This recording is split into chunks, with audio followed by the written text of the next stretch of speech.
is a presentation of Fox Sports. We are Fox. We are Detroit. Tigers baseball on Fox Sports Detroit is presented by Bell Tire.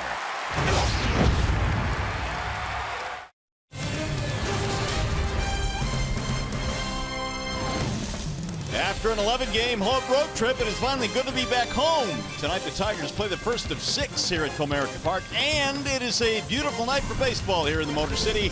Welcome to downtown Detroit, Game 1 in this series featuring the White Sox and the Detroit Tigers.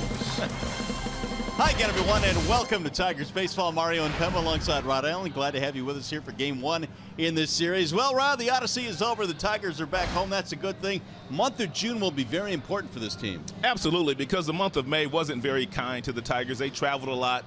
Late arrivals into every city they went to. Now it's the month of June. The players, they had a day off yesterday, had a chance to get their favorite meals, eat at their favorite restaurants, sleep in their own beds. I'm expecting big things tonight, and they need to do that against this White Sox squad. Hey, doubly good news tonight as well, because Michael Fulmer is on the mound. We know he's been perhaps the most consistent Tiger starter and certainly all-star worthy this year. Well, he's one of the most consistent starters in the big leagues as far as right-handers are concerned. The fastball will touch 98. He works right around 95 with consistency and a lot of location. He has a swing and miss slider. He also has a very good changeup. And the thing that you like about Fulmer is he will pitch inside aggressively. When runners are on second and third with nobody out, he has that legitimate strikeout pitch. This guy clearly is one of the best in the business, and he'll need to be awfully good today because the White Sox have 3 guys right in the middle of their order, Cabrera, Abreu, and Garcia, that are very, very dangerous. So Michael Fulmer is going to have to be on point here today and make sure he makes quality pitches against his team he went up against 5 days ago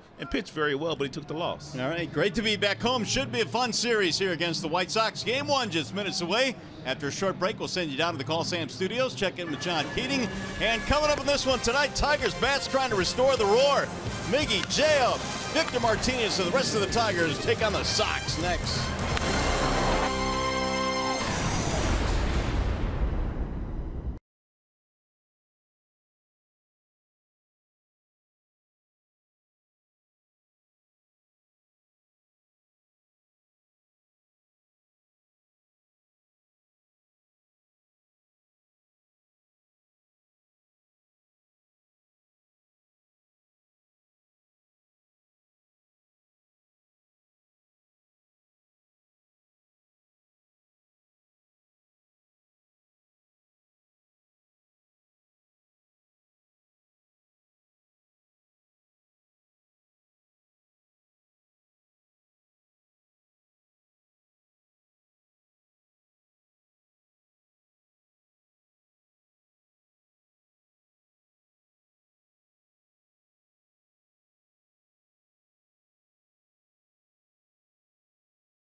season. 2 runs allowed here, 1 run allowed there last week, and the former Ranger starter has found new life in Chicago.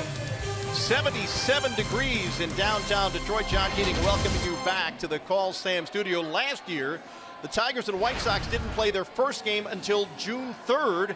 Tonight they will play their 10th game against each other on June 2nd. And against Derek Holland and those who follow him, if Detroit and the Tiger batters combine for 3 or more homers, you can bring in a copy of the box score to a participating Arby's location tomorrow and get a free small order of curly fries. You can find a copy of the box score in your newspaper or on the Tigers page at foxsportsdetroit.com.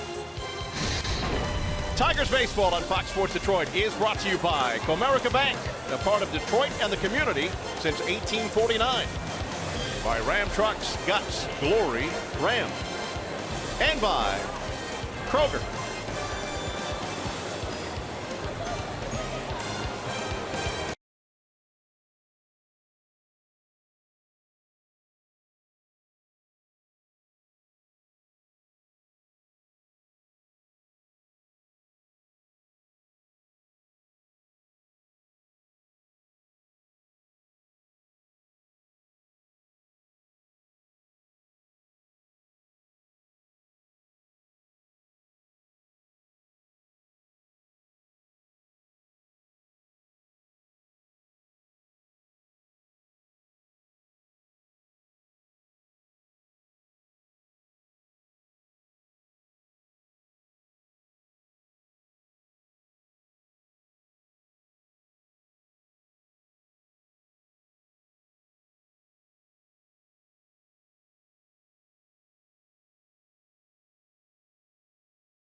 Here in the Motor City tonight, the Tigers return back home and take on the Chicago White Sox. Game 1 in this 3-game series. Tigers have Michael Fulmer on the mound tonight. He is presented by Family Heating, Cooling, and Electrical. As a matter of fact, 5 days ago, Fulmer pitched against the Chicago White Sox. He took the loss in that contest, gave up 9 hits. 8 of those were singles. Power fastball, real good slider, outstanding changeup. He'll need to be outstanding today. The White Sox, as a group, are swinging the bats very well. Here is the lineup that Fulmer will face here this evening, presented by the Metro Detroit Chevy dealers. It'll be Leury Garcia leading off in center field. Melky Cabrera, last 9, he's been hot. He's out in left, followed by Abreu, Frazier, Avisail Garcia, Davison playing third tonight, and a bottom three of Anderson, and then Smith and Sanchez for Chicago. And while we have a moment, let's set the Tigers' defensive alignment for you. You've got Upton in left field. You've got Matuk, he's in center field. J.D. Martinez in right. Iglesias, Machado up the middle. Nicholas Castellanos and the big fella Miguel Cabrera on the corners. And Hicks is the catcher tonight, catching Michael Fulmer for the very first time. And we are ready for baseball this evening. Leury Garcia stands in. Here we go. The first pitch is outside to Garcia. Cabrera and then Abreu to follow on a gorgeous evening here in the Motor City. Yeah, most of the fastballs that Fulmer will unleash here tonight will be 95 and above. The first pitch of the game was 97. Garcia hits a ground ball to second. Routine there for Machado. One gone. Here are the field conditions tonight, presented by Ace Hardware and the Scotts Company. 79 degrees at game time, Rod, and mostly clear. This is exactly what you'd hope for. Yeah, beautiful day. A wonderful Friday night. Team just got back off the road trip, long road trip. I'm looking forward to a nice homestand. Here is Melky Cabrera now with one out. Expect the White Sox to swing early and often. They know that Fulmer's going to come right after them, and when he does get ahead of you, he has the pitches to put you away. So these guys will be swinging a lot tonight. Strike one on Cabrera. 6 home runs this year. He's knocked in 30. The Milkman's been balling lately. Milkman couldn't hold up there. He went around. 0-2. That gives you an idea how nasty the off-speed pitches of Fulmer are. When you got 97 and you come back with this particular swing, you're going to see a lot of hitters take that type of a swing that Cabrera just took right there.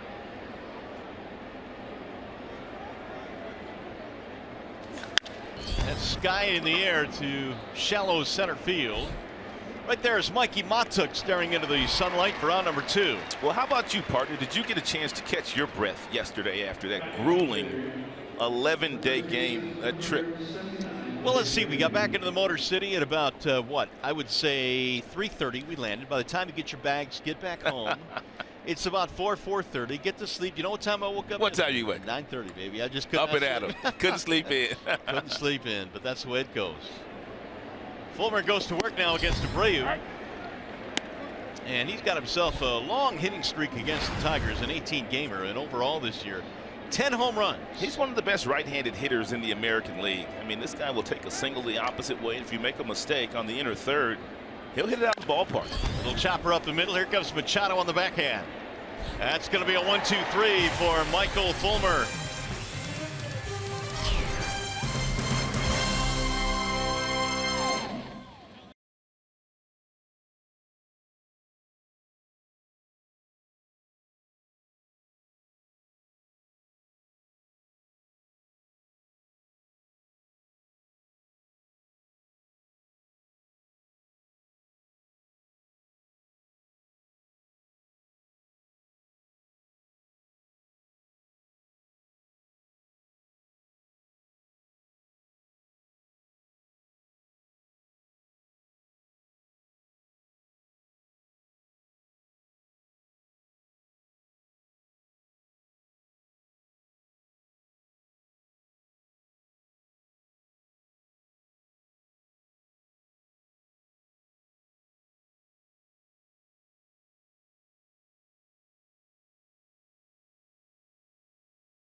Here come the Tigers now in the bottom of the first inning tonight. Here is their starting lineup presented by the Southeast Michigan Ford dealers. And it's going to be Dixon Machado in the leadoff slot. Then Castellanos and Miguel Cabrera gaining on 1,000 extra base hits.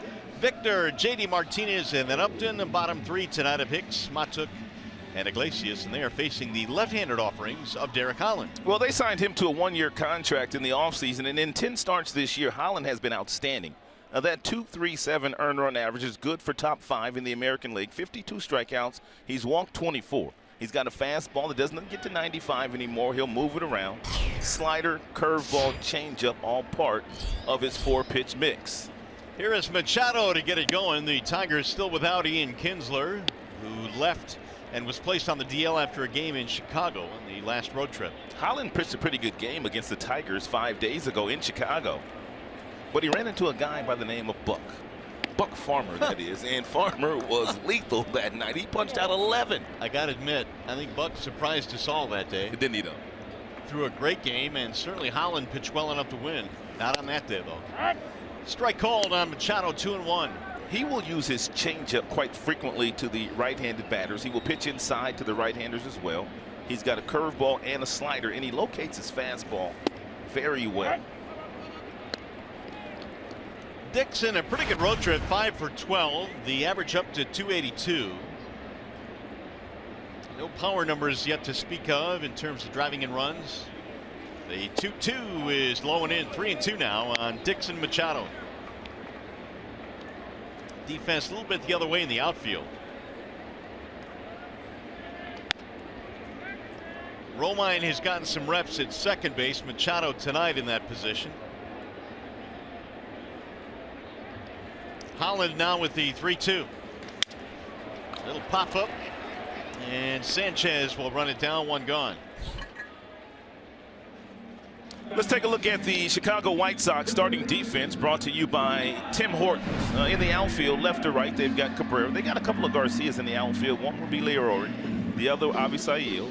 Anderson, Sanchez up the middle, Davis and Abreu on the corners, and Smith is the starting catcher here tonight. Here is Nicholas Castellanos, who is batting again in the 2 spot tonight. Had 4 hits on the road trip. They've got to get Nicholas's bat and juiced up again. It really is a different offense once Castellanos is contributing on a regular basis.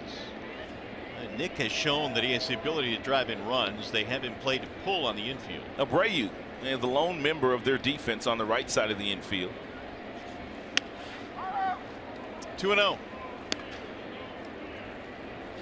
And here's Abreu over here, but we do know Castellanos has the ability to drive the ball that way if he's thinking about that, especially against a guy like Holland, who will leave some changeups and off-speed pitches on the outer third of home plate. You can't be too greedy these days against Derek Holland. Driven foul the other way, 2-1 on Castellanos. Derek Holland is 30 years old, born in Newark. Made 20 starts last year with 7-9, but he's been dogged by injuries the last couple of years. Big Miguel waiting on deck. Here's the 2-1. Holland again falling behind now, 3 balls and 1 strike.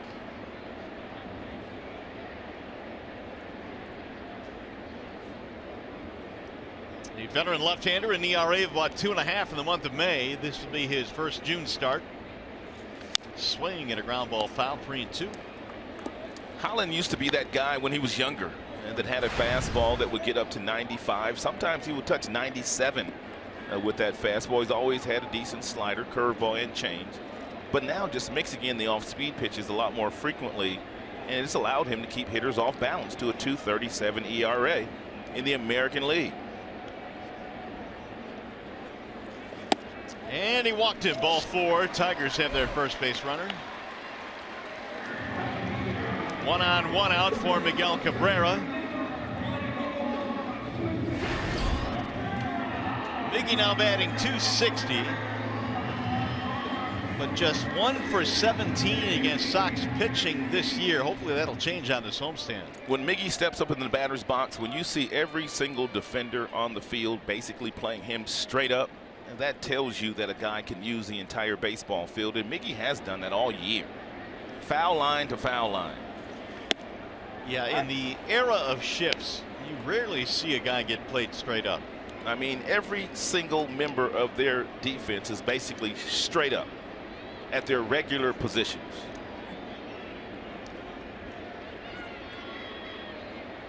0-1 on Cabrera. 8 hits on the road trip for Miggy.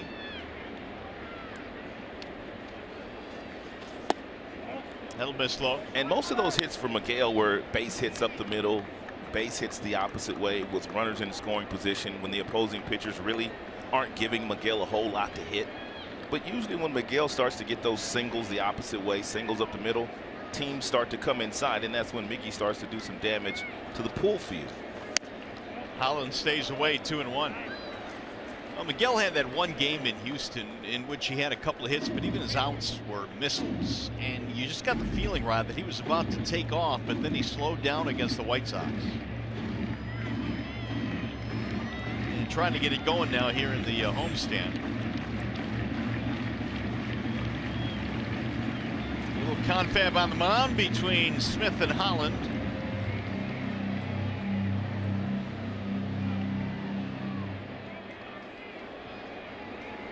One on, one out, just underway here at Comerica. No score. And Cabrera drives one in the air to center field. Garcia is on the run, not going to get it. Up against the wall. Castellanos to third. They're going to send him home. Here's the throw to the plate. Is not in time. It's a double. It's an RBI for Cabrera.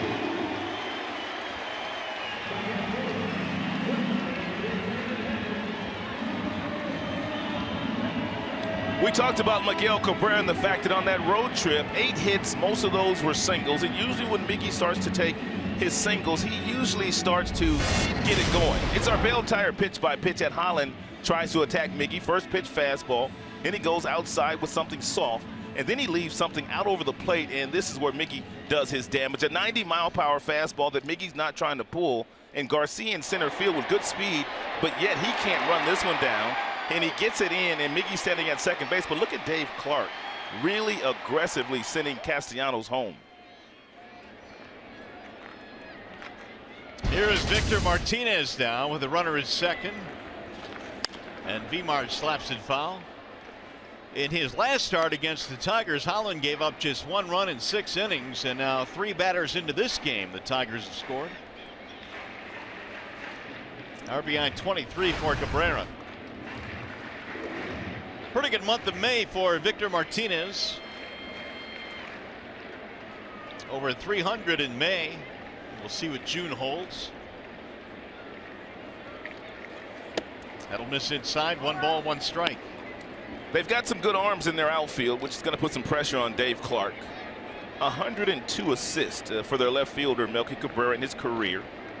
And Garcia in right field also has a very strong throwing arm, but sometimes not accurate.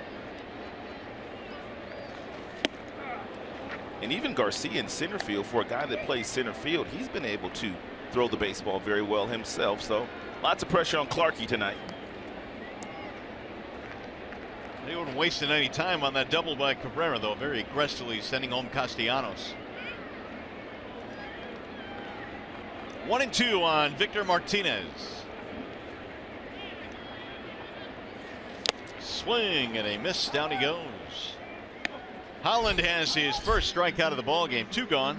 Let's take one more look at Castellanos, who said himself in the offseason he got himself in much better shape. He got a nice read on this ball, and as soon as he knew it was going to fall, he got on his horse, and this gave Dave Clark an opportunity to really aggressively wave him home. You know what made that a good read in my mind for Castellanos was Garcia kind of made it look like he was going to catch that. And Nick was all the way to second base, read it well, and scored. J.D. Martinez stands in, and he drives one to left center field. That ball going to get down and split the gap. It'll go all the way to the wall. Another run is in, and J.D. is in there with a stand-up double.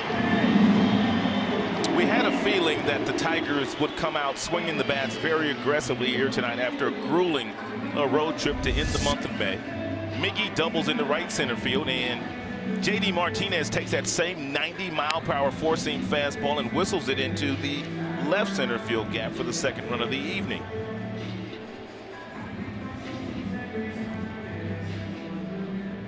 Michael Fulmer, man, saying, yeah, bring it on, boys. Fulmer's like, what's going on? Because he has not gotten any run support lately. Normally, the starting pitcher is sitting on the bench reserved, might clap here and there. Just up there with the hands flying. Here's Upton. Ball 1 to Jay. RBI doubles for Cabrera and J.D. Martinez. All right-handed lineup that Holland will see here tonight. His numbers much better against lefties than righties.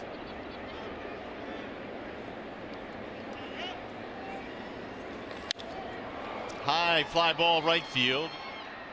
Garcia is under it, and that'll end the inning. Tigers score first with a couple of RBI doubles.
Second here at Comerica Park.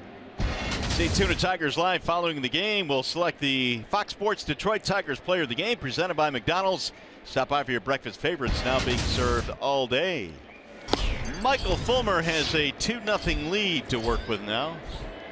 It'll be Todd Frazier to start things off here in the second. And Fulmer pitched a really good game against the White Sox 5 days ago. He did give up 9 hits, but 8 of the 9 hits were singles. They really couldn't do anything against Michael Fulmer until the 9th inning, the 8th inning, where they scored a couple of runs against him. Michael had a 7-pitch first inning here tonight. Frazier couldn't hold up. That's a 96-mile-per-hour fastball located at the knees on the outside black.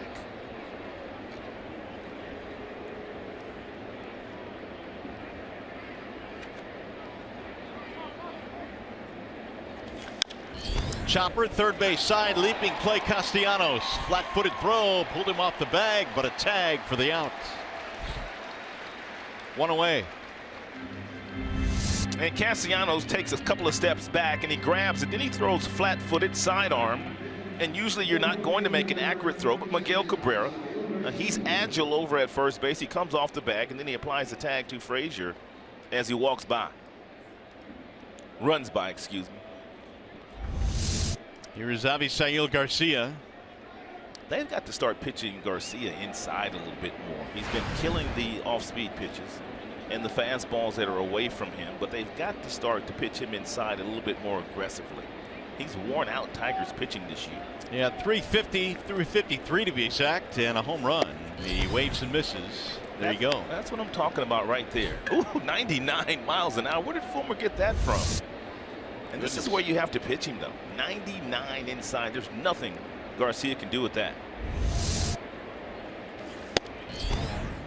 I haven't seen a lot of John Hicks behind the dish, partner, but I kind of like him back there. He's really smooth. He's really quiet. And then take a look at the low target that he's giving Fulmer. He moves very early. Look at that target. Little chopper up the middle. Machado dropped it. And he threw it away. No chance to get him after Machado was able to field it cleanly. 1 out base runner. It'll be an error on Machado. And Dixon says, my fault. Kind of odd to see Machado bobble that ball. He is known for his defense. He's a great defender. He has been a great defender during his minor league career. Ian's still out of the lineup. The Tigers put him on the DL back in Chicago with a hamstring. He's got to be getting closer. He is. He's out there running again today. Matt Davidson, the batter. Davidson had a rough night on Tuesday night. That was a game that the former White Sox pitcher Chris Sale started against Chicago in Chicago. He struck out 5 times, 5 at bats. That's a rough evening. That's a rough night. Yeah.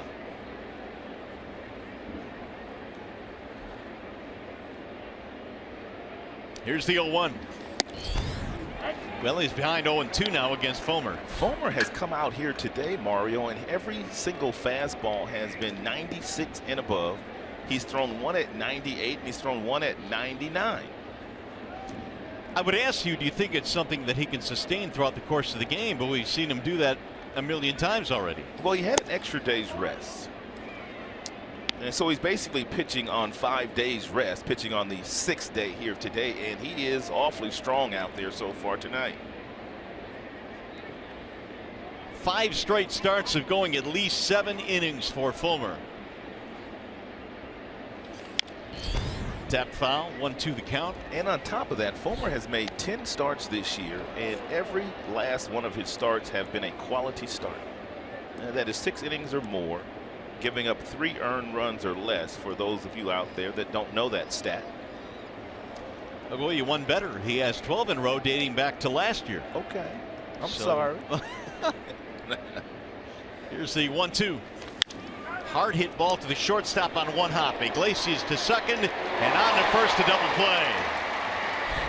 It'll go 6-4-3 and the inning is over.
The second, and a reminder, tomorrow the Tigers face these White Sox at 4:10 p.m.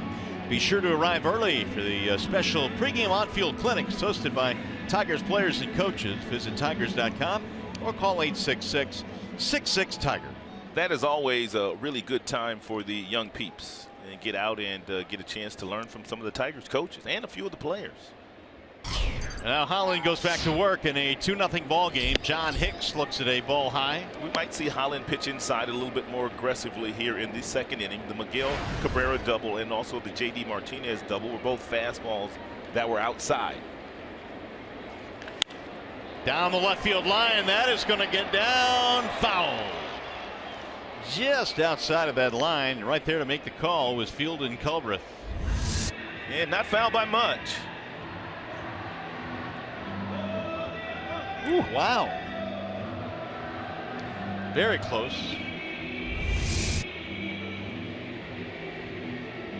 Hicks, Matuk, and Iglesias, bottom three for the Tigers here in the second. Cabrera and J.D. Martinez RBI doubles in the first. Now the 1-1. Hicks, great story. I mean, a guy that has had 3 different stints now with the Tigers this year, Ron, and he has kind of provided them with a jolt from the minor league system. Well, he hit while he was down in the minors, and then he came up here, had an 8-game hitting streak. They sent him back to the bushes, and then he came right back and started hitting again. And he's also given them another catcher. And that was a base hit taken away there by Holland. Nice play. Well, here's the pitch usage that Holland has used this year. The fastball about 47% of the time, but you can see how he's using his off-speed stuff this year.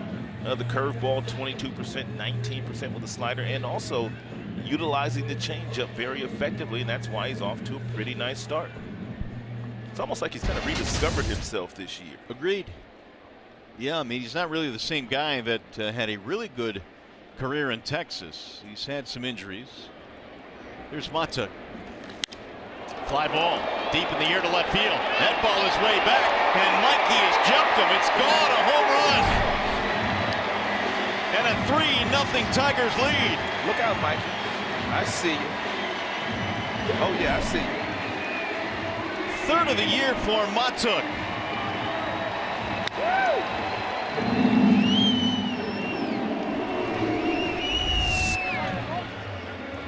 And Mikey got himself a 93-mile-per-hour fastball that Holland tried to get inside, did not get it in far enough, and Mikey Matuk hit that ball over the Chicago White Sox bullpen.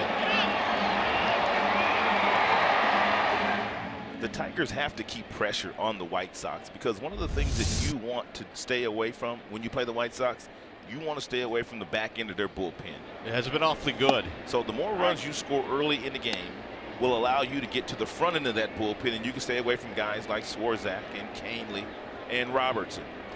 I was about to say the Tigers need more production out of the center field platoon they have going on now. How about that? Well, it's nice that they did get some production there, because overall this season they really haven't gotten a lot. That Matuk homer traveled 448. Yikes. Here's a drive to right field and a base hit, and the Tigers have beaten up on Holland tonight. They'll make Iglesias with a 4-game hitting streak now. And here is the top of the lineup, Dixon Machado. Rick Renteria, for the most part, has gotten a lot out of this White Sox team this year. More than many thought that he would get out of the team, that's for sure. He's in his first year as their skipper. He was a bench coach last year for Robin Ventura. The umpires are convening now on the grass. Somebody hurt. One of the umpires may be hurt. Kevin Rand is coming out, the Tigers' head athletic trainer. OCB done pulled a quad or something. Back of the knee, looks like.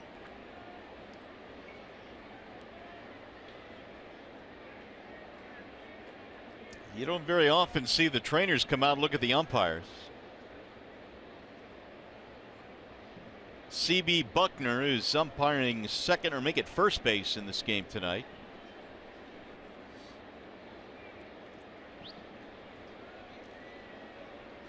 I don't think he's going to be able to go. So C.B. Buckner coming out of the game, and we'll go with a 3-man crew.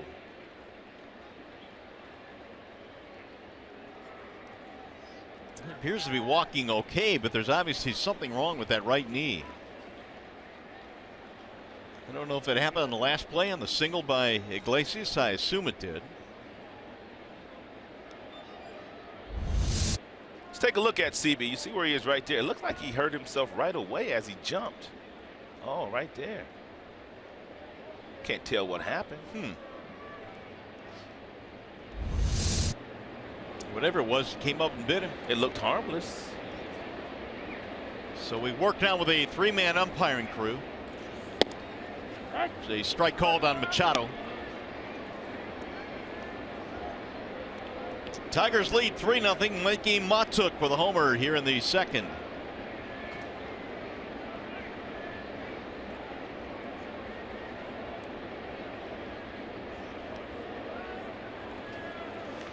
Ground ball foul, third base side.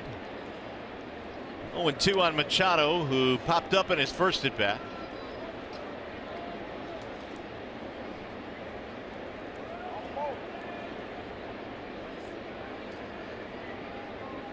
Tigers already with 4 hits against the left-hander Holland.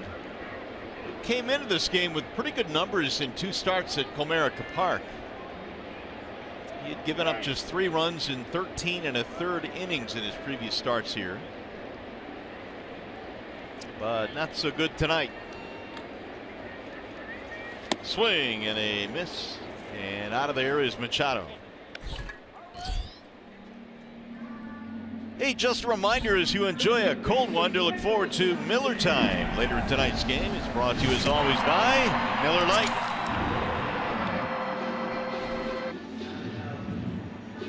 Second strikeout of the ball game for Holland. Here's Castellanos.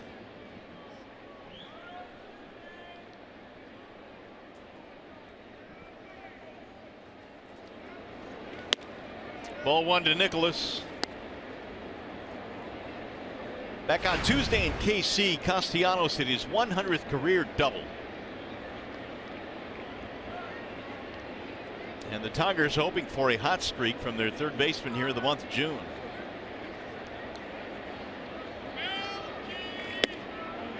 If you're Lloyd McClendon, the Tigers hitting coach, you have to be anticipating that the Tigers as a group are going to get hot here very soon, because really collectively they haven't gotten hot as a team. And usually the first couple of months of the season, the team is going to have a really nice streak where everybody seems to put it together, but not so for the Tigers yet. But you know it's coming.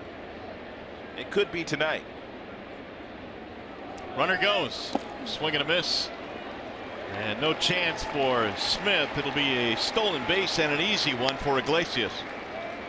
That's a play right there where you're a base runner and you are going on first movement. As soon as Holland picks up the right foot, Iglesias takes off as soon as he moves. Now, if he picks, you're out.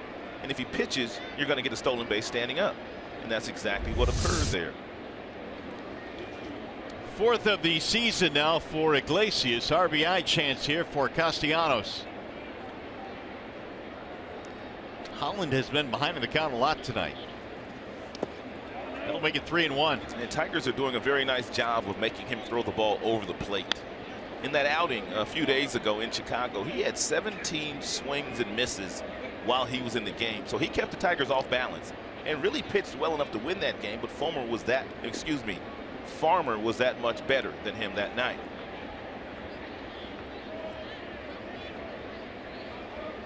Three and 1 on Nick.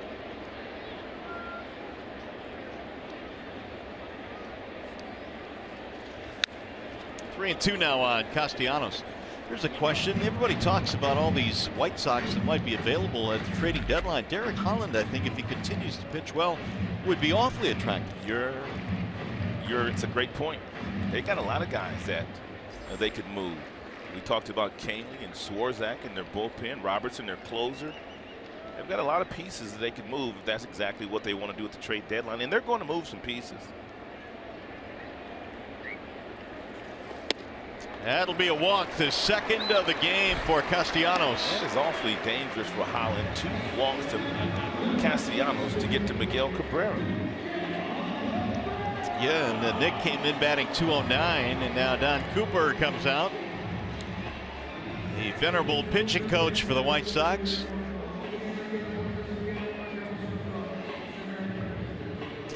By the way, if you can't catch the games on TV, you can stream them live on your mobile device with Fox Sports Go. Download the app and take Fox Sports Detroit and Tigers baseball with you wherever you go. So more trouble now for Derek Holland. He's got Cabrera up there with 2 men on. And Cabrera doubled against him in his last at bat. Here's that double that Miggy hit in the first inning, in case you tuned in a little tardy. Castellanos had walked. It's a four-seam fastball that's up in the zone at 90 miles an hour, and Miggy hits it over the center fielder's head, Garcia, and to drive in the first run of the evening for the Tigers. So here is Cabrera. If Miggy gets something soft here, he'll go to left field. And he might have just hit it out of here.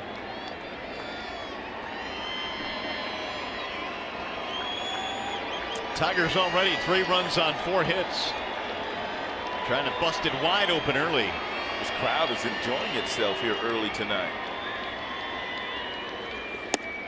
Ball 1. Again, Holland falling behind. He is 6 of 12 in first pitch strikes so far, thrown to the Tigers hitters this evening.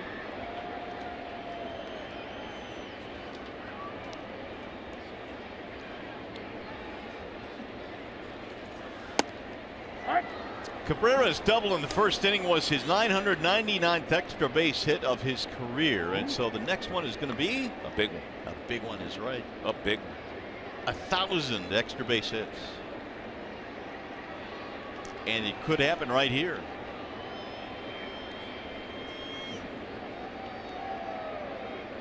Holland's 1-1. Cabrera takes high, 2-1. And when you think of all the players that have played the game of baseball that's been played for 100 years, once Miguel gets that next extra base hit, he will become the 39th player to do so. It's only 39 of them. It's pretty impressive. Sometimes you take them for granted. That's driven foul. Well, he did get the off-speed pitch, and I knew he would hit it to left field. And he's going to hit some balls to left field because the way that he's taking his base hits up the middle and the way he's taking his base hits to right field, sooner or later, pitchers are going to try to challenge Miggy inside. Of the 999 extra base hits for Miguel, 451 of them are homers. He's going to end up with 500 homers, 500 doubles, career 300 batting average. In the air toward left field. Cabrera's on the move. He's not going to get it. Up against the wall. Iglesias scores. Castellanos coming around. He is safe. It's a double and the 1,000th extra base hit for Miggy.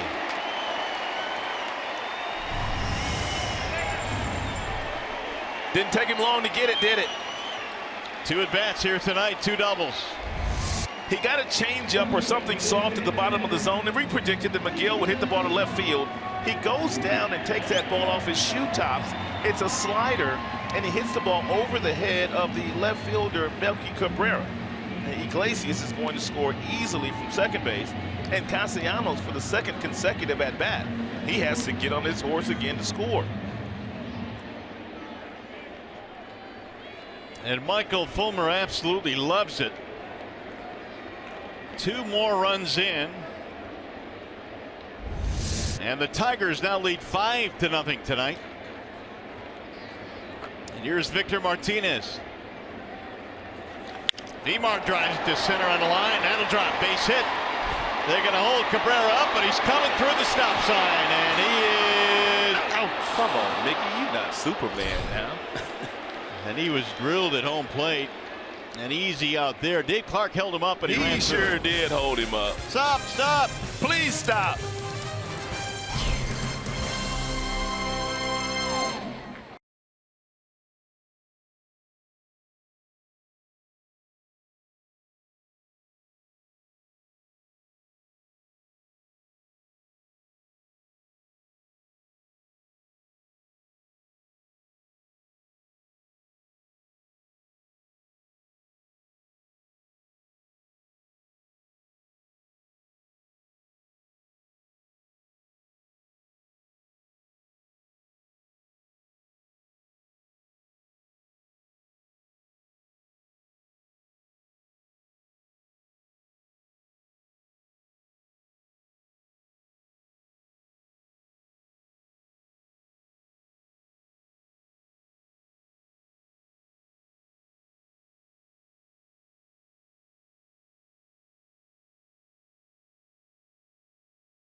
In this one, 5-0 is our score as we go to the top of the third. Tim Anderson will get things started for the White Sox, facing Michael Fulmer, who's got a nice little cushion to work with early on in this one.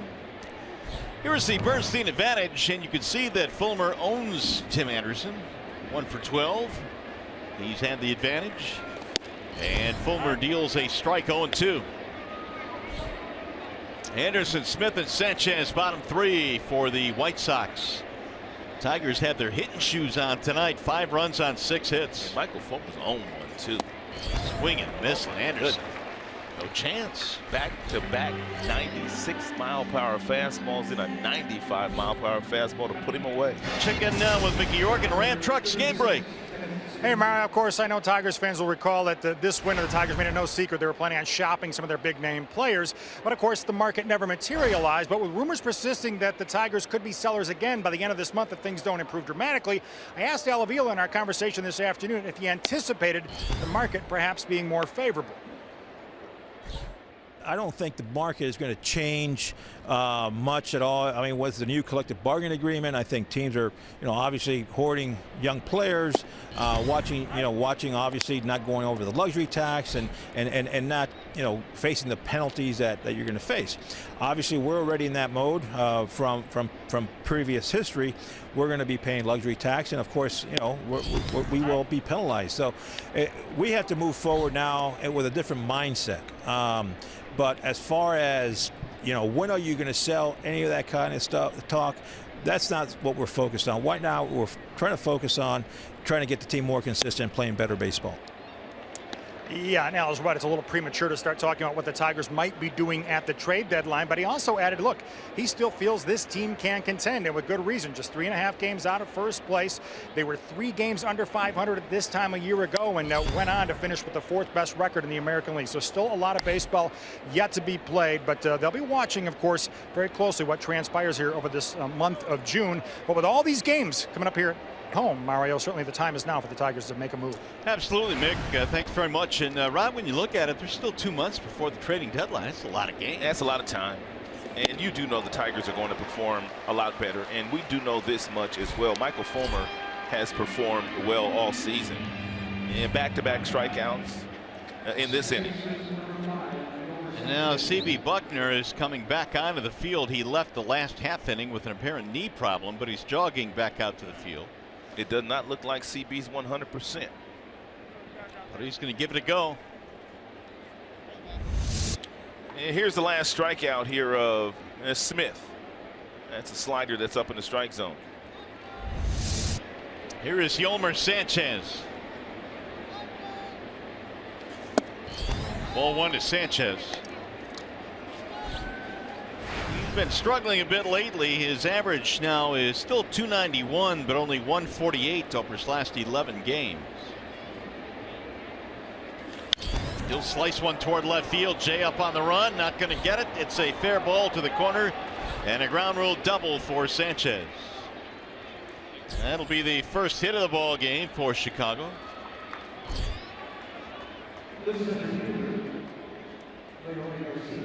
Now Leury Garcia. That's a nice piece of hitting there by Sanchez. Fastball 95. He's a little tardy on it, but the swing path that he took allowed him to slice that ball down the left field line for a double.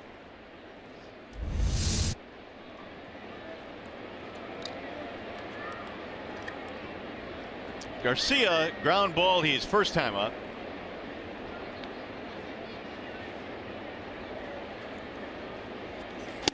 Ball 1. And the game plan for Michael Fulmer tonight must be just to try to overpower these White Sox hitters, because every single fastball is 96, 97. Very efficient. 31 total pitches, 22 strikes.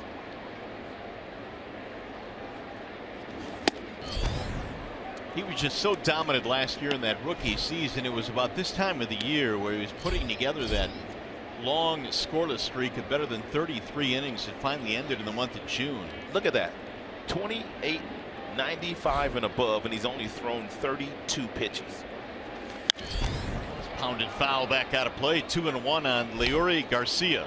Make that now 29 of 33 pitches, dude, that are 95 and above. Really? Well, the amazing thing really is he does this every start, but he still does it in the 7th and 8th. But he's not even using his slider or his changeup here tonight so far.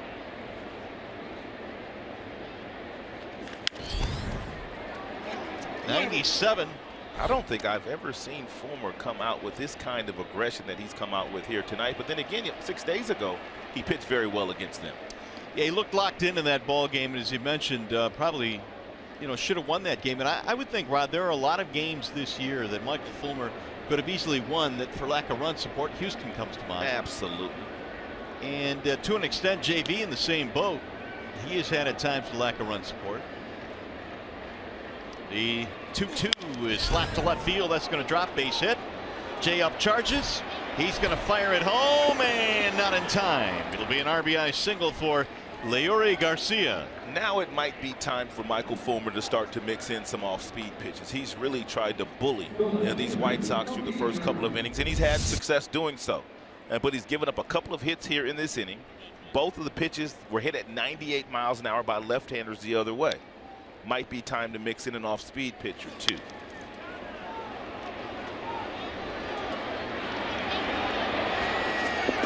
'19th RBI of the year for Garcia. Well, we've said it over and over, and really it doesn't matter who's on the mound for the Tigers. This is a Sox team that has a core of guys that can really hit. And here's one of them, Melky Cabrera. He'll roll it foul. Melky fly to center field in his only at bat. They've had several guys that have really hit Tigers pitching well over the years. Cabrera is one of them. The guy on deck, Abreu, is another.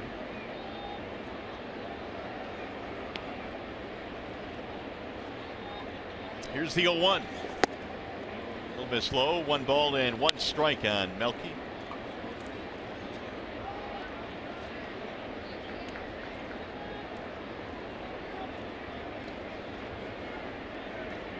White Sox on the board on the RBI single by Leury Garcia. That is not foul at home plate.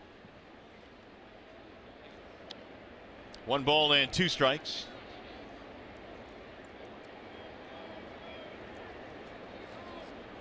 Here's that 3-headed monster out of guys that have really damaged Tigers pitching. Yeah, take a look at the home runs for Abreu, and he's hitting .350 against the Tigers since he came from Cuba. And Garcia has done some damage with 9 homers and 43. And Melky Cabrera, 54 RBI against Tigers pitching in his career. Swing and a miss, and Fulmer tied him up for his 3rd strikeout of the ball game. White Sox get a run back.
Hanging out down in the field in the camera well tonight, and Simo Tigers scored only 1 run against Holland the last time out. Tonight it seems like a much better go of it here against him. Oh yeah, that's right, Mario. They got something for him tonight.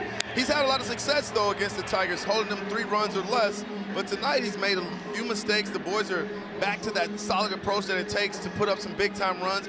Look at most of the hits today, guys. They're staying through the baseball, staying to the big part of the field. I truly believe with the right-hand hitting lineup, this is most important for this team to stay on the baseball and drive it to the big part of the field. Well, here is JD Martinez to get it rolling in the Tigers' third. Holland goes back to work and is belted in the air to left. Way back, and that ball is gone. A home run. JD Martinez jumps Holland. 6-1 Tigers.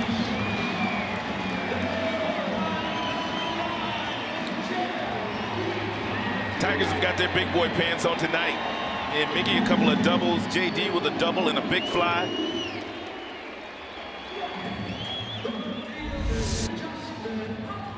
That time, JD Martinez went up there sitting on a breaking ball at 78 miles an hour. He absolutely killed it.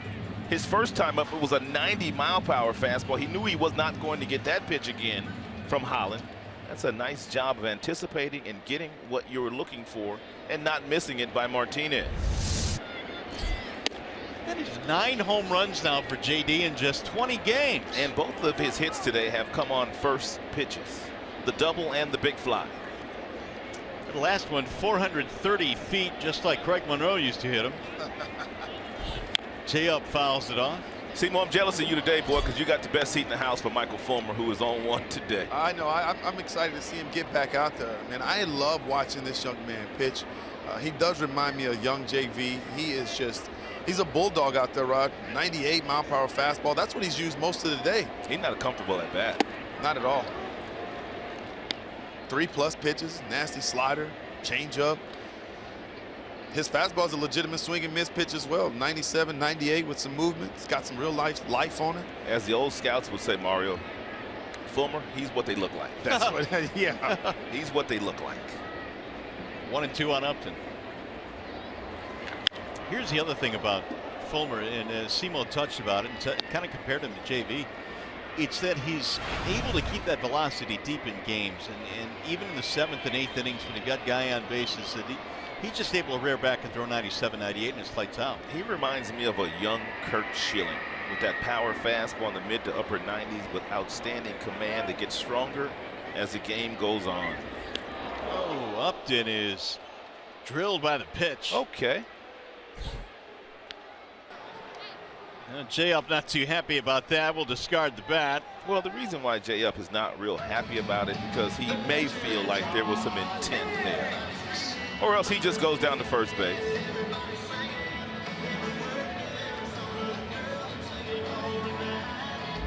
Where'd that get him?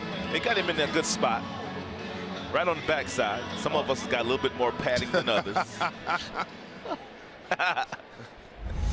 You got anything back there, see?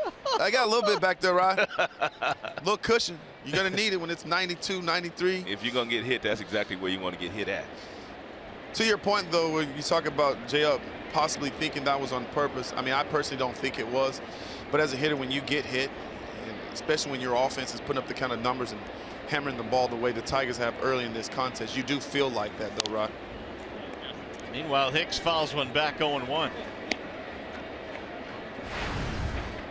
Guys, I was making my way down to the camera well, and I ran into Miss Catherine Verlander. Stopped me and said hello. Oh, yeah. Like, did she? It's great to see you as well. Big fan of Justin Verlander. Oh, now you're name dropping now. Yeah, I am. Okay, okay, okay. Who among us does not like the name drop? 0-2 on Hicks. JV. Good time. She also told me she's going to go. They've been down on the coast. They had to go watch Ben Verlander earlier, and now they're here for this homestand to watch and hang out with Justin Verlander. The 0-2 is inside. 1 ball and 2 strikes. I can't imagine what it's like as a parent to have 2 kids that are playing professional baseball. And oh, by the way, one of them has won a Cy Young, an MVP, a Rookie of the Year. Right. It's pretty good. Verlander deserved a better fate, certainly in his last start. 1-2. High drive in the air to left field. That ball is going to hook down the line, and it is gone. A home run. Oh my goodness. That thing was hit a long way. Where did it land? A 2-run shot for John Hicks. I don't know about you, Simo and Mario, but I don't think I've ever seen a ball hit that far to left field. That ball was absolutely hammered. It was high. He got fooled, kept the hands back extremely nice. I mean, Matuk has hit one 440 feet today. I'm wondering how far this one went for Hicks. Look at Hick, lean with it. Lean with it. Lean with it. Rock with it. Stay I fair ball. I mean, that thing was way up there. It's big boy territory right there, Mario and Rock. Lean with it and rock with it. Lean with it, rock with it. Attaboy. What's your favorite saying in games like these rather than beating up on him like he stole something? That's 8-1 now for the Tigers. It's good to see, though, because the road trip was such a tough road trip and such a tiring, grueling road trip. That ball left his bat at 109 miles an hour and traveled 444 feet. Holy cats. I mean, that's impressive. Yeah, they got to get Holland out of there because he has had a really good year. He came in with an outstanding ERA in the top 5 in the American League, but today he just does not have it. Michael Inoue is warming up, and when you look at a guy like Holland, a veteran guy, Rod, and we thought that coming into this game, man, this is going to be a great pitching matchup with Fulmer, but Holland today, just for whatever reason, the Tigers are on him. Well, they laid off a lot of his pitches that they were swinging at when they faced him in Chicago last week. They're making him get the ball over the plate. He's not overpowering, and when he does throw the ball over the plate, they've been clobbering everything that he throws. Already several extra base hits by the Tigers tonight. Anderson handles that one, and Matuk is out. The shortstop, Jose Iglesias. 8 earned runs today is Holland's season high, and it was only 3 before tonight started. It looks like it's going to be a short night for Derek Holland.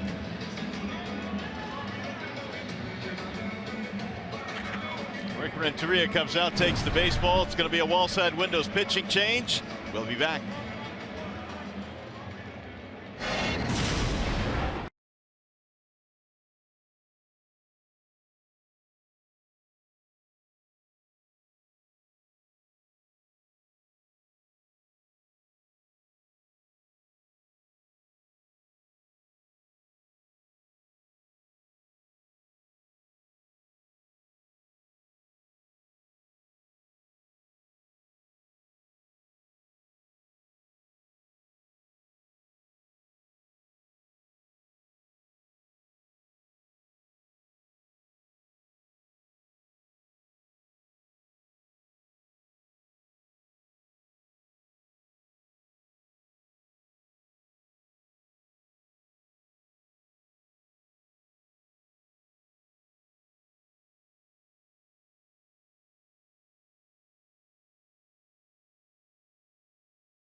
Tigers already getting curly fries for the Tigers fans with 3 home runs. It was Mikey Matuk.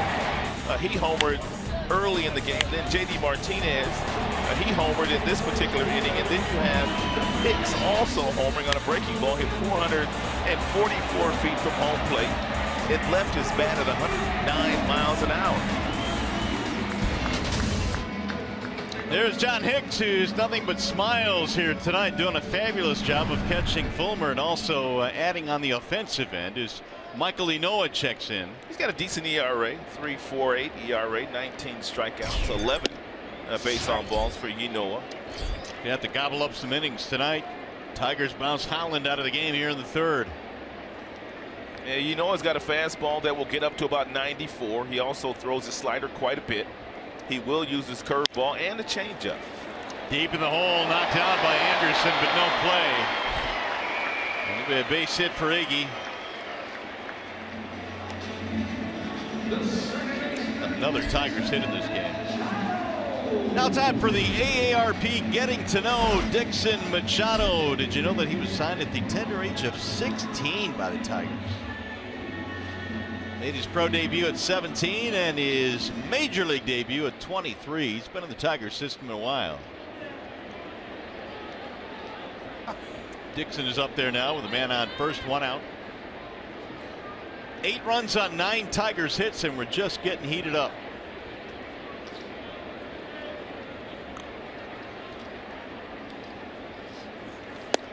See, strike called on Dixon. It's good to see the offense wake up and perform the way that it's performing here and tonight, because on that road trip, the Tigers were averaging probably, what, less than 3 runs a game on the current road trip. Just completed road trip, I should say. Well, Mario, guys, you knew it was only a matter of time.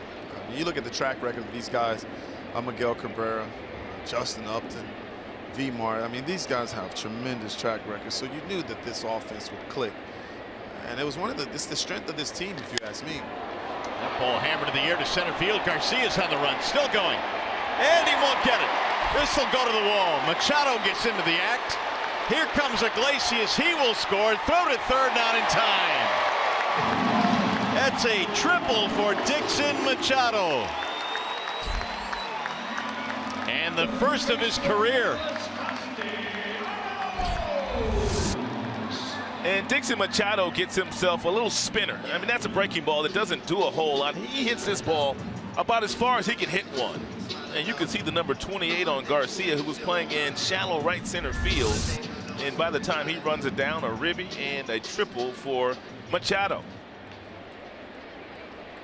And that run will now give the Tigers a 9-1 lead. And Derek Holland wondering what in the world happened tonight.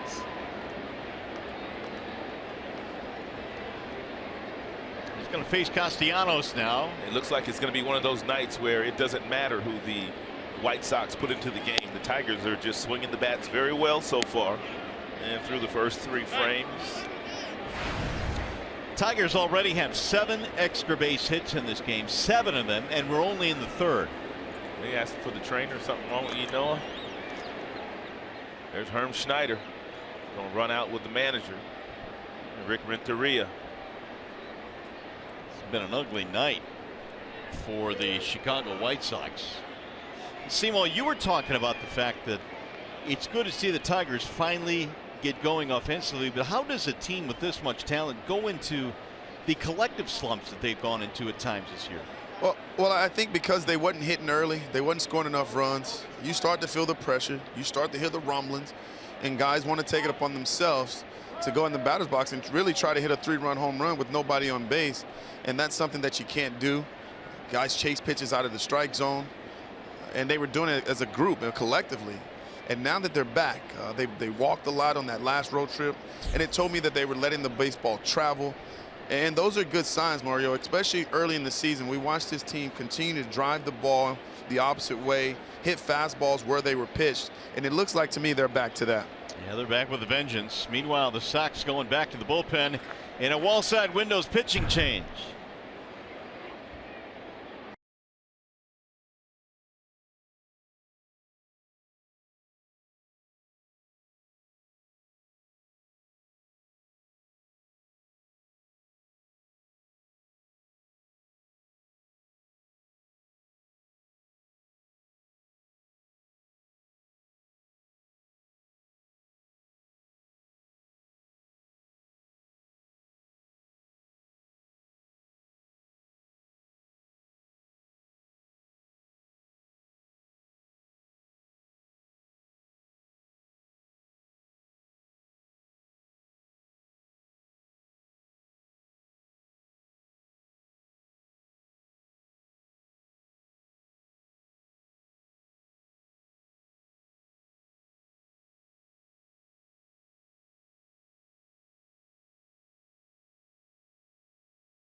9-1 in favor of the Tigers here as we play in the bottom of the third with only one out. Gregory Infante going to have to come in, and it's been one of those nights, Rod, for the Tigers offense. And really, you expect a Cabrera, you expect J.D. Martinez, you expect the big guys, but really one of the things that I've kind of been encouraged to see tonight, the 2 walks for Nicholas Castellanos, which is kind of showing that maybe he's getting back.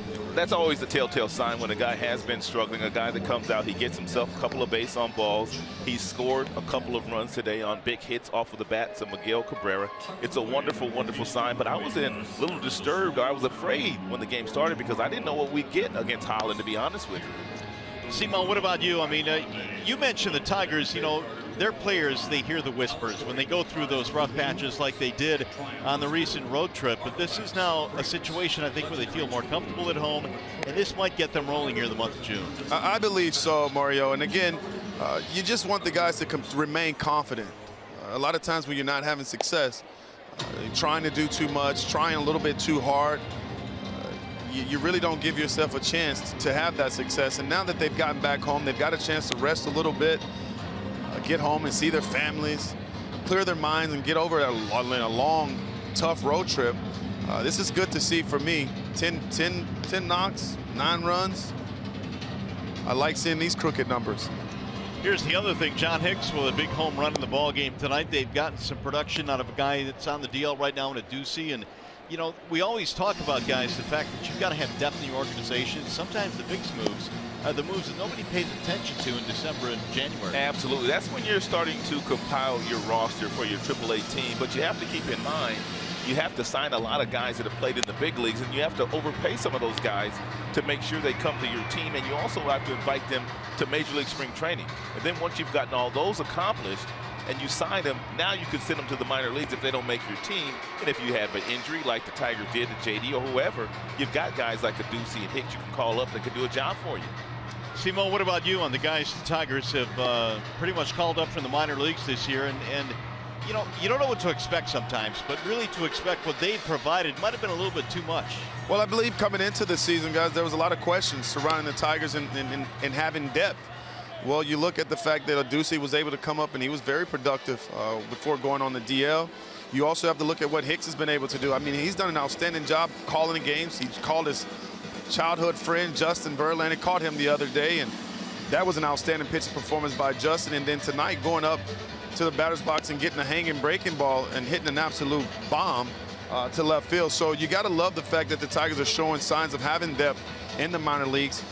Guys that can come up and help this team win some ball games. Everywhere we go, we get a question, what's wrong with Miggy? How come Miggy's not performing the way he's supposed to be performing? Yeah. But guess what? He'll be there at the end of the year, won't he? 1,000 extra base hits in his major league career. That is absolutely mind-boggling to me. And since he's put on the Tigers uniform for the better part of a decade, he has just thrilled us night after night after night. It's been awfully fun watching Miggy every game. It really has. Simo, I know you've gotten a front row seat to what this guy's been able to accomplish, but the thing that amazes me about Miguel Cabrera is how easy he makes it look. And I know that one of the telltale signs is when the other team will watch a guy take batting practice. And a lot of people want to watch Miggy take BP. Well, Miggy could go to the batter's box and probably hit every ball out during batting practice, but that's not the way the best hitters in the game take batting practice. And if you watch Miggy on a day-to-day basis, as we get to, guys, I mean, he's always staying inside the ball. He's hitting hard ground balls, hard line drives to right field. He knows that swing pass allows him to have success, and he's had a lot of it throughout his major league career. Well, it looks like Infante is ready to go. He has been warming up after the injury to Inoa, so Gregory Infante is the new pitcher now for Chicago. He's got a pretty good arm. Infante, one of the right-handers out of the White Sox bullpen that has a 95-mile-per-hour fastball. He also throws a lot of sliders. About 22% of the pitches he throws are sliders. He uses his curveball as well. Very few changeups, and mostly changeups are to left-handed batters. So Castellanos will step in. Tigers lead 9-1 here at the ballpark tonight. And the infield in a couple of steps with a runner at third base. That is Machado. He's just tripled in a run. Nick, 2 walks in the ball game this evening. And he swings and misses 0-1. And Nick not bashful, especially with a runner on third, less than 2 outs. He loves to swing at the first pitch. That was a nice first pitch by Infante. It was a slide piece, and he located it beautifully on the outside part of the plate. Inoa faced only 2 batters before departing with an injury. And Castellanos takes inside, 2-1 the count. It's been one of those nights for injuries. Your buddy, Simo, CB, he had to walk off, but he's back. That's why, your pal. why you laughing, man? Why you laughing? I can't say it. Simo, there's some history there, apparently. Yes, it He is. loves CB. Here's a 2-1. You're like, why you go there? He did, right? That's exactly what I was thinking, too. Why'd you go there? He Don't back, put me though. on the spot. He back. I said, I'm glad to see him back. That's all right. He's at first base, though. He's not behind the plate, so we're okay. Oh, tomorrow. Oh, well, maybe. maybe. Well, God, for me, this right here is a huge at bat for Nick Castellanos. You don't want to forget about the situational hitting here. Got to get a pitch up that he can handle. How about Castellanos, a 3-walk game? I cannot believe that they continue to not walk him intentionally. But with Miguel Cabrera standing in that on-deck circle, you have to make sure you throw some strikes. What you got Miggy doing here, Simo? Well, given the fact that he's already got 2 doubles tonight, I'm saying tonight he's going to go big fly right here for a 3-run jam. Who has him in pick the stick tonight, by the way? Yes, that's You why. wonder who? I've got Miguel Cabrera. I told you with the first pick, he will never be on the board. I'm sorry to inform you, Simo, that as good as your guy is doing tonight, JD's got 1 more point for me. Oh, He's got a big fly. he did have a big fly, but Well, that could end right here, though. I believe so. 1 ball, no strikes. Cabrera, a pair of doubles, 3 RBIs on the night.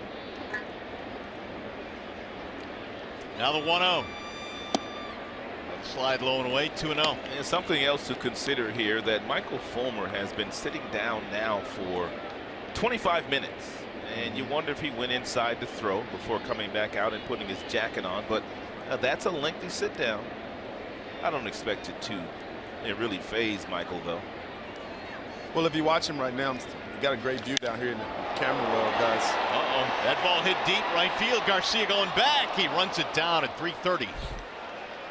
But it'll drive in a run, a sac fly, and an RBI for Cabrera. That's a 4 RBI night for Miggy, and the Tigers lead 10-1. It'll bring up Victor. Guys, that's one of the reasons right there that Miguel Cabrera continues to drive in 100 runs every year. He hits to the situation. He knew with a runner at third base, less than 2 outs, get a ball up that you can drive to the outfield. You get yourself a sac fly, driving another big run. But look at him let that ball travel. See, he lets that ball travel, and really Miggy has one thing on his mind right now. With a runner on third, less than 2 outs, he wants to hit a ball deep enough to right field to make sure he scores the run. He wasn't really trying to hit that ball out of the ballpark. He was simply trying to do his job. By the way, fellas, the Tigers in that 4-game series in Chicago on the last road trip Scored 10 runs. 9 runs. And they've scored 10 here tonight. So they've eclipsed the entire series. Well, the White Sox have been beating up on the Tigers really all year long, and the Tigers had to flip that script. High drive into deep right field. Garcia going back to the track in front of the wall to make the catch. Well, the Tigers add 5 more. They lead 10-1.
Call of the game. Michael Fulmer with 10 consecutive quality starts. Looking at number 11 here tonight, overpowering with the fastball here. That one at 99, most of them 95 and above. And when that fastball is not getting used, he goes to that slide piece to get a double play ball when he really needed one.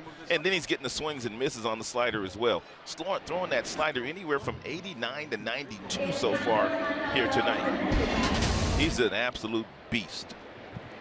No walks, 3 strikeouts, and he'll face Jose Abreu with a comfy lead here tonight. 10-1, Tigers have the advantage. And 30-minute sit down for Michael Fulmer in the bottom half of the 3rd inning. And he comes back out in first pitch right down the middle. It's like a mini rain delay. Well, guys, I did see him in the dugout doing his towel drills, trying to stay loose. So it's probably one of the reasons why he was able to get right back to pounding that strike zone. I love the way that he goes after Abreu. He's not afraid to attack Abreu inside, right at his hands. That's how he got him out his first time up. Here they go again. What's the purpose of that towel drill, Simo? Is it just to finish your pitches? Finish his pitches off, keep his arm loose. Again, it was a long inning to sit and watch the boys put on an absolute laser show. So you have to make sure as a pitcher that these guys stay warm and stay loose. Mario, I played over in Japan, and a lot of the younger players used to use that towel drill. And a lot of those, they did it because it takes pressure off your arm. You're not throwing a baseball, but you have the towel, and you're still simulating your motion. So basically what they did it for over there was repetition, just to repeat your delivery without taxing your arm by throwing a baseball. Kind of like batting practice for pitchers. 3-2 on Jose Abreu. You wonder if he'll throw a slider here or if he'll come with a fastball. He's got a 9-run lead. Ground ball short. Easy hop there for Iglesias. 1 away. Well, Fulmer's got a pretty good streak going now. How many? You're about to find out. 44 consecutive innings without allowing a home run. It's just the longest active streak. And you say that with Frazier standing up? Yeah, who cares? Did you? Zach Britton has the longest streak, and Fulmer's about to catch it. If Frazier hits a home run here, I will put my headsets down, and you'll need to take over. No need, buddy, because it will only be 9-2. 1 strike on Frazier, but that is an impressive run, regardless of how long it goes for Fulmer. I mean, it's so much, Mario, that's really impressed me about Fulmer since he came to the big leagues last year. And when he came to the big leagues, Brad said, well, we're going to give him 1 start, and we'll see how that one goes. And if he goes pretty well, we'll give him another start. Well, he looks like he's here to stay for the next decade. Right? There's a high fly ball, shallow center field. The second baseman going back, and that's going to be Machado. There are 2 gone. What do you guys think is more impressive, to do that kind of a streak, to put it together as a starter or a reliever like Zach Britton? I'm going to go with the starter because the guys get so many looks at you. I mean, you're seeing the guys like Abreu and Garcia and Frazier and all the big boys on other teams 3 times in a game. And whereas a reliever, although very impressive what Zach Britton's been able to do, he's usually seeing those guys just once a night. I'm going to have to agree with Rod on that, even though I don't like to agree with him all the time. But I agree. I agree. You could just hear the disdain. No, he didn't want to say it. He didn't want to say it. Man, I got to agree with Rod. Strike 1 on Garcia.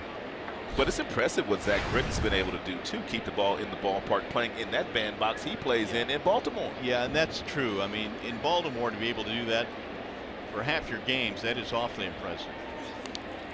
We got away from Fulmer. 1 ball and 1 strike. He is allowed just a couple of hits. There's very few right-handers in the game of baseball that are as impressive as Fulmer. I mean, it's a short list. I mean, you got Maxwell Scherzer. I mean, he's at the top, right-handers.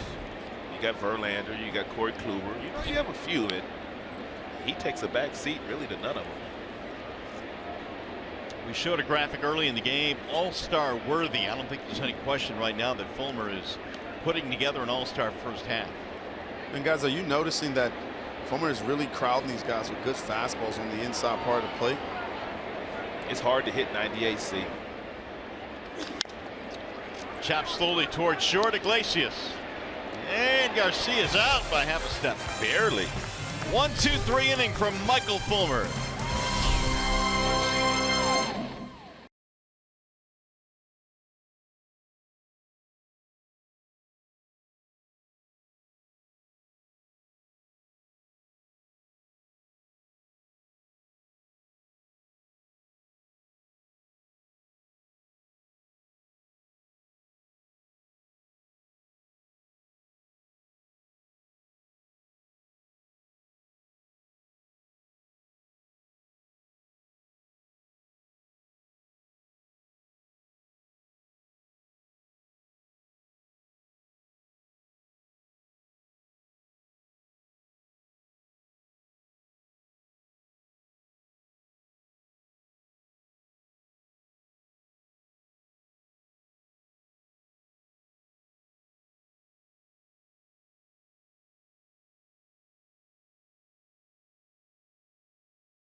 It's 10-1 in favor of the Detroiters here tonight, and they are really putting on a show.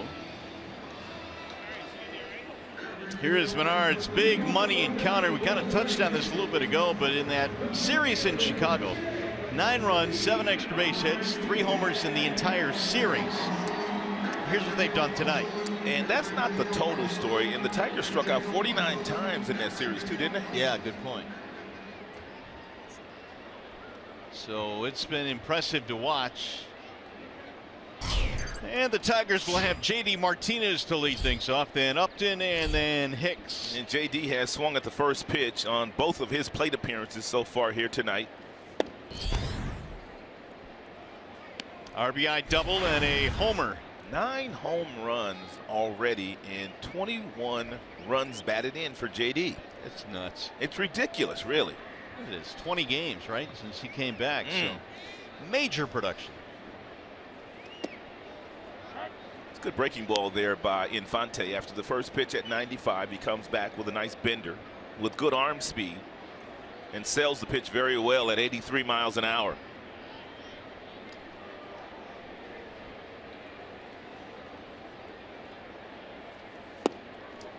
Spins up another one, and the count is 1-2.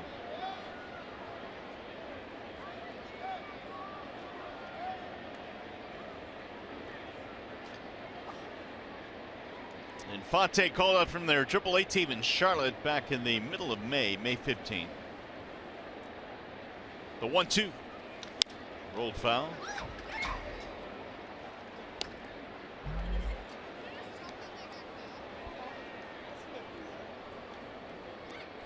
Infante in his second tour of duty in the Sox organization, originally signed back in '06. And then re-signed this past year to a minor league deal. JD looks at a ball low. 2-2 on Martinez. And Garcia, their center fielder, was playing rather shallow at the beginning of the game, but he's had his track shoes on today. They've been running him back to the warning track, and now he's probably 10 steps from the warning track with JD Martinez in the batter's box. Simo, when you played, were there times where you might have played a guy one way his first at bat and then you find that you have to change midstream? Yeah, you always have to make adjustments, but a lot of times you want to play in. I always played in because I felt comfortable going back on the baseball. But when they're starting to hit the ball the way the Tigers have hit it today, you might want to stay back towards the warning track. Ooh, we got JD to chase there. A wave and a miss. Down he goes. See, I got another question for you regarding outfield and where you play when you go into other teams' ballparks. Do you kind of look at the field and kind of see where the areas are worn in left field, center field, and right field. Does that give you a good gauge at where they play the guys and you guys kind of play that same position? Yeah, you absolutely have to watch the other guys. But one of the things that the players are doing, especially as an outfielder, you get out early. You go out early and you take some fly balls. You also take some balls off the wall to see what kind of bounce you're going to get off the wall. So, yeah, it's so much important to get out there early and kind of get an idea. Did you like to play shallow, or did you like to play a little deeper? I like to play shallower than most, Rob, because I truly felt like I was going to be able to get back on the baseball. And not because I had speed, but because I knew I was going to get a good jump off the bat. And then I also, Mario and Rod, I also read bat angles. When a left-hander was up playing left field, especially here at Comerica Park, you can tell when the ball's away from the hitter, or the swing path will dictate where he's going to hit it. So I would start to cheat a little bit either way.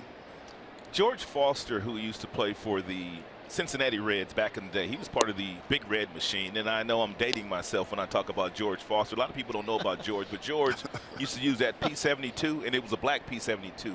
Simo, when you were in the outfield, did you have a more difficult time seeing the ball off of bats that were darker or the bats that were white? No, I really just paid attention to, like I said, I just paid attention more to the angle of bats, and so I really never had a problem picking up the baseball.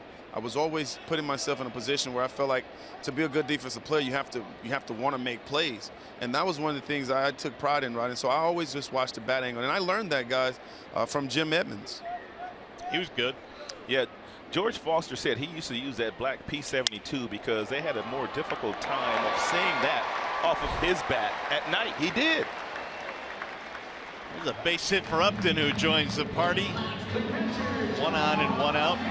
Hey, Simo, was there a ballpark that was more difficult to play in terms of outfield than any other in the big leagues? What gave you a challenge? Which park? Well, I would just say Fenway Park. Playing left field there against that big green monster. You're not sure if the ball hits off it, where it's going to go. That's why it's so important to get out early, guys, in every ballpark that you visit, to make sure that you know exactly what the ball's going to do, how quick the grass is. Pounded back out of play. See, that's something you really don't consider with outfielders, see, Rod, how quick the grass is. You talk about angles and how it plays off the wall, but the grass has something to do with it as well. And also you want to take a lot of ground balls because you want to see how the ground crew has cut the grass. Sometimes when they cut the grass, when the balls roll to the outfielders, it's zigzagging because of the way the ground crew has cut the grass. Yes. So you have to take all those things into consideration, how the balls come to you. Balls come off the wall, whether they have fence out there, whether they have a padding out there, whether they have brick out there. So many different things for the outfielders to think about, and a lot of things for the infielders to think about as well. 0-2 on Hicks.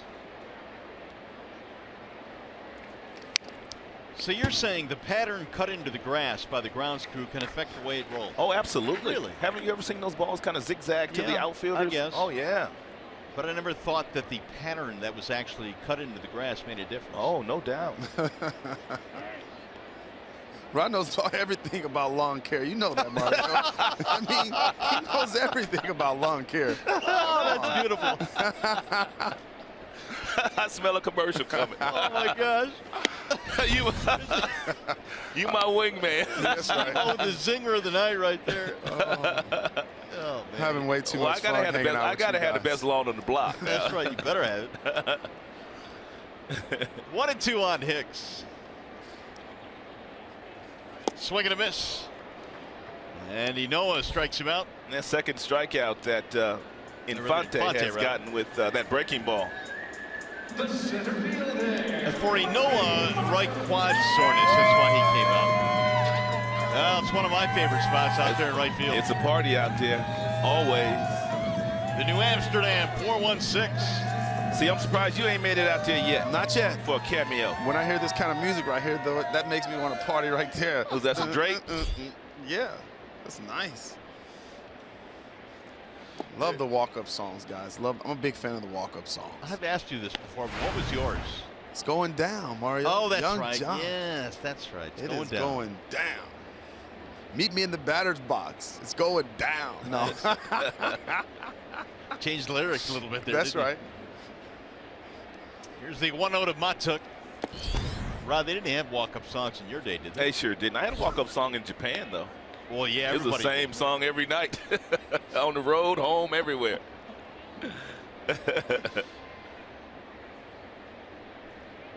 2-0 on Matuk. Tigers lead 10-1. Fouled back. 2 balls, 1 strike on Mikey, who homered in the second. Mikey looks more comfortable, guys, to me in the batter's box here of late. He looks like he's getting comfortable in his role here with the Tigers as well. And he's put together some pretty good at-bats, especially coming off the bench late in games. He's had some big knocks. So it was nice to see him turn on that ball earlier today and hit an absolute bomb to left center. I think one of the things that is underappreciated is how much work extra players have to do that don't get consistent at-bats to maintain their sharpness and be ready for their chances. It's not an easy thing to do, to be a role player in the major leagues, where you might get in 5, 6, 7 at-bats the entire week. Right. It was tough for me to do my last year playing Major League Baseball with the Pirates. I think I want to believe I was 0 for 14, Rod, with pinch hits. I mean, you're coming in facing, you know, 7th inning, 8th inning guys, closers at times. They're throwing 98 with their fastball with a nasty secondary pitching. And when you're not seeing that often, the ball seems to get on you a lot quicker. And so, yeah, give these guys a lot of credit, man. They've done a lot of work behind the scenes, getting themselves prepared to play. 3-2 now on Matuk.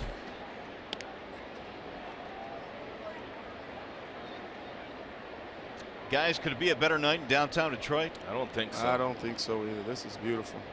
Can you imagine what downtown Detroit's going to look like in the next 3, 4, 5 years?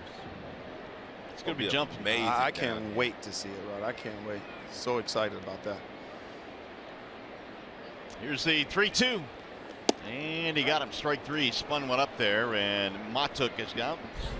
3rd strikeout of the inning for Infante. Michael Fulmer, he's been dealing tonight. Tigers have supported him with 10 big ones.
Sox battle the Orioles. That's tomorrow at 7 on your local Fox station, or you can watch it live on FS Go.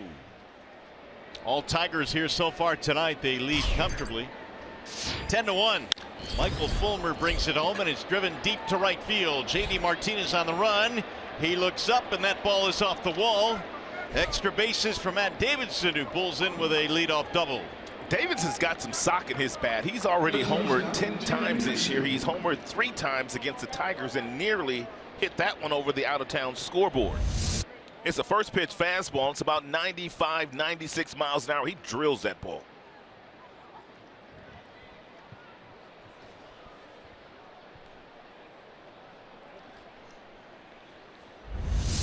Nice play there too, Rod. Mario by Mikey Matuk, just holding him to a double there. Mikey played that perfectly off the wall. Those are the kind of bounces that I'm talking about. You know, paying attention to detail. That's an outstanding play there, getting that baseball back in. Tim Anderson looks at the ball up and in. So that's a play like right there, Simo, where if you're a visiting player, you probably already looked at that play. You've had the outfield coach hit some balls off that wall during spring training, so you can see how the ball bounces. Yes, this is exactly what you should do. Here's where Fulmer gets tough. I mean, his numbers are outstanding with runners in scoring position this year. That mid-90s fastball with the outstanding slider and the changeup, and he's not afraid to throw the changeup to the right-handed batters. Anderson a strikeout in the third. He went up top and chased it 1-2. Fulmer can go one of two ways now with Anderson. He can simply go back upstairs with that mid-90s fastball and get another swing and miss, or he can punch him out with the slide piece down and away if he locates it.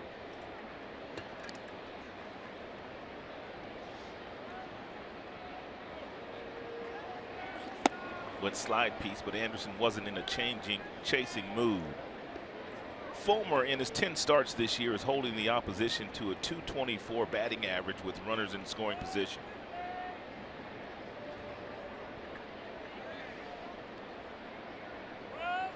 Trying to work around a leadoff double here. Slice to center field. That's going to get down. Base hit. Davidson rounding third. They're going to send him home. Here's the throw, not in time, and Anderson will take second on the play. All the hits that Michael has given up today have been on fastballs. That'll make it a 10-2 ball game. Here's another four-seam fastball. He tried to go up top, but with the quick hands that Anderson has, he's able to climb the ladder and hits that ball very hard in the center field to drive in Davidson. Guys, I know the Tigers has a big lead here, you know, now 10-2, but it was 10-1 there before Anderson hit that base hit. For me right there, Mikey Matuk has to throw the baseball to the cutoff man there and giving the boys a chance to cut it off and keep Anderson at first base. And keep your double play in order. There's a strike called on Kevin Smith. I wonder sometimes, and you know, pitchers will always say this, that you know, when they're way ahead, and Fulmer came in with a 9-run lead in this inning, a lot of times I would imagine it's tough to maintain your focus as opposed to a game that might be 1-2 or 1-0 or 2-1. Well, what happens is, guys, they stop using all their pitches. Fulmer's been fastball heavy all night. That probably was his game plan coming in, that he could overpower a lot of the White Sox hitters, and he's been able to do that for the most part. I'll also mention that the hits that he's given up today, all 4 of them have come against his fastball. He just threw a really good slider to Smith. It'll bounce in. Good block there by the catcher Hicks. 1 ball and 2 strikes. When you call for the slider, especially a guy that throws a hard slider like Fulmer, you have to make sure that you get the tailgate down, and you have to make sure you get the glove between the legs so that you can somehow block the ball between your legs. And really, you're not trying to catch it. You're just trying to shuffle the ball back out in front of home plate. He's overthrown those last 2 sliders for me, Simo. yeah, a little bit, starting to overthrow a little bit. But he's elite. He'll make the in-game adjustment. He seems to be able to make the pitch-to-pitch adjustment. That's one of the things I'm impressed with this young man. Fulmer right now at 62 in the pitch count total. Rolled foul.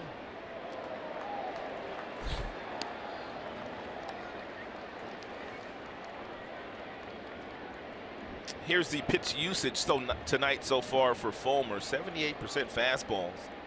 He's used that changeup the slider quite a bit, and not many changeups so far.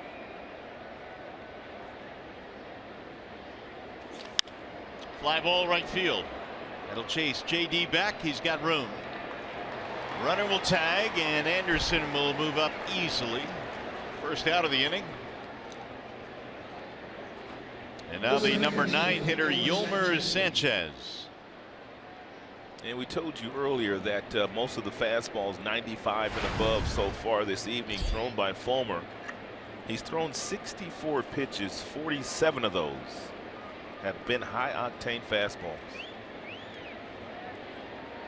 Simo, can you remember a right-hander that you went up against while you were playing that could maintain his velocity like Fulmer can maintain his velocity throughout the game? No, that's a rarity for us. I'm concerned, Rod. I've had an opportunity to play with and behind a guy that velocity increased, and that would be Justin Verlander. And that's why I always make the comparison there. Not many guys have that ability.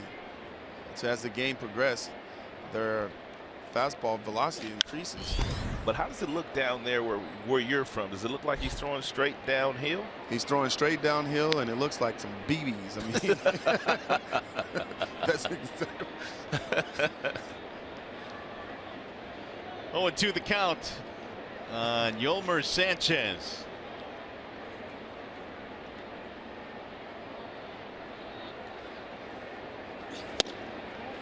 Jammed him inside. 1-2 the count on Sanchez. Top of the lineup, Garcia, Leury Garcia, waiting on deck.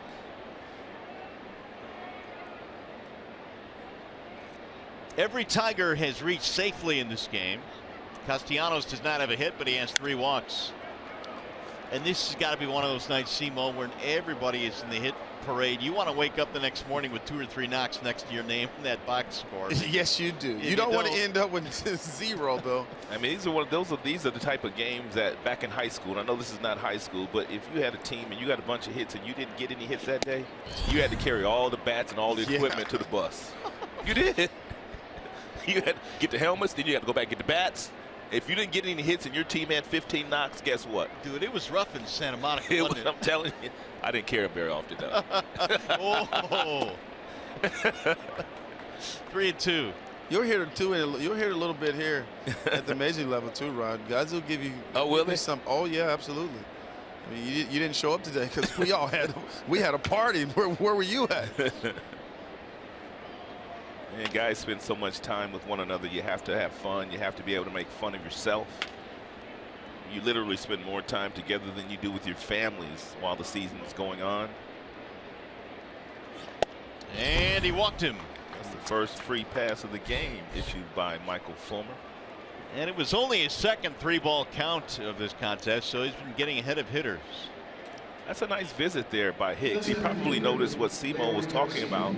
And Fulmer probably overthrowing a little bit there in this particular inning where he hasn't been overthrowing all game.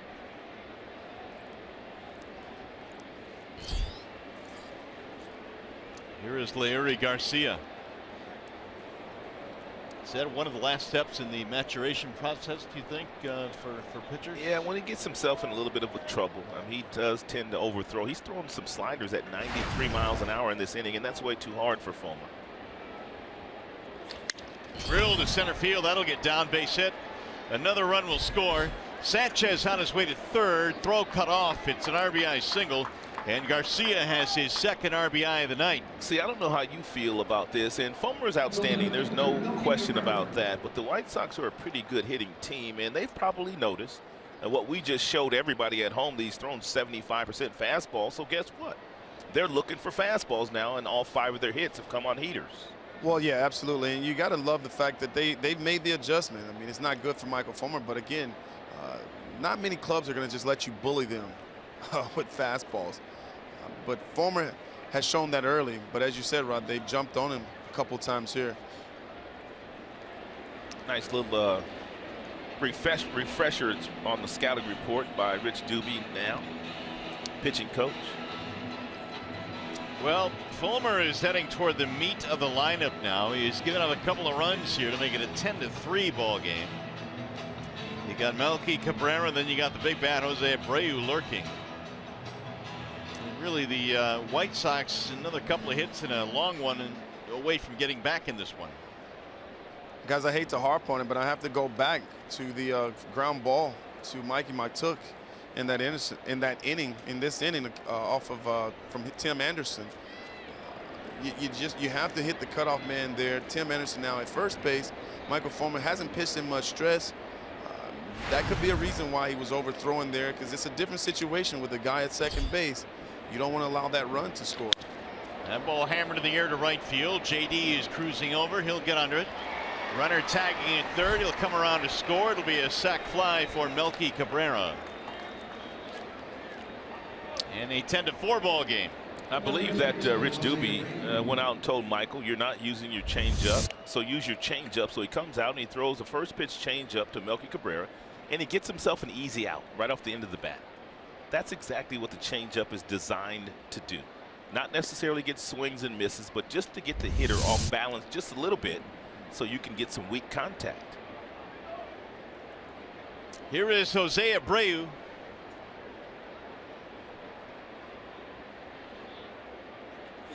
And Abreu looks at the ball high. Abreu's got an 18-game hitting streak against the Tigers in progress. He is 0 for 2 in this one here tonight.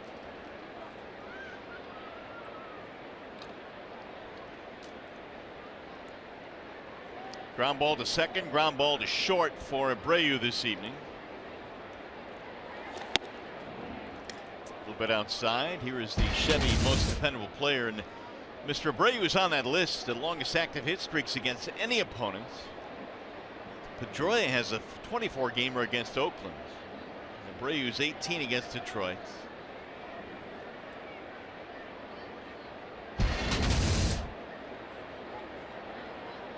Now the 2-0. High fly ball right field, chasing Martinez back. He has room, and that will end the inning. They get 3 runs back. Tigers baseball tonight presented by Bell Tire.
Jumped all over Derek Holland in the very first, and it was Miguel Cabrera doubling in. Nicholas Castellanos, who had walked, and then you have JD Martinez driving in Miguel Cabrera. JD Martinez swinging at the first pitch. And then the Tigers start hitting the ball out of the ballpark. First, it was Mikey Monta. JD Martinez also played long ball in between Miguel Cabrera. Well, he doubled again. Well, you get the idea. The Tigers, they knocked out Derek Holland after 2 1/3 innings here tonight. But they really haven't looked back. They've scored 10 runs tonight. Even Dixon Machado got into the act with a triple. His first career triple. Got a wall side windows pitching change as the Sox go back to the pen. It's going to be Juan Minaya coming in to pitch now for Chicago. And Minaya throws 93 to 95. He throws the slider a lot. 30% of the time he throws the baseball, it's a slide piece. So if you're the Tigers, you could look for that pitch. Also 10% with his curveball. So Minaya goes to work now, and he will face Jose Iglesias. It's one of the things that we talked about at the beginning of the game. You don't want to see Canely. You don't want to see Swarzak. You don't want to see their closer Robertson. You want to see the front end of their bullpen, and that's what the Tigers have been able to do here tonight. scoring 10 runs early. That White Sox bullpen. It's one of the best in baseball. With a 2.64 ERA, third best in the major leagues in that category. The 0-1 pitch is looped down the right field line, foul.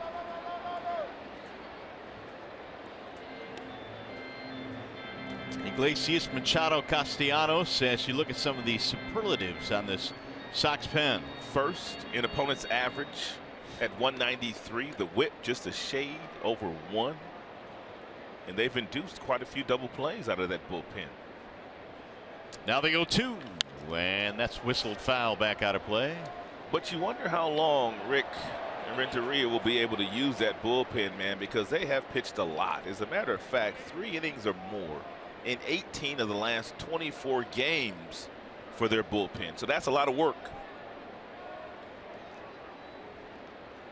Manaya's 0-2 is bounced up the middle. That's going to be another hit for Jose Iglesias.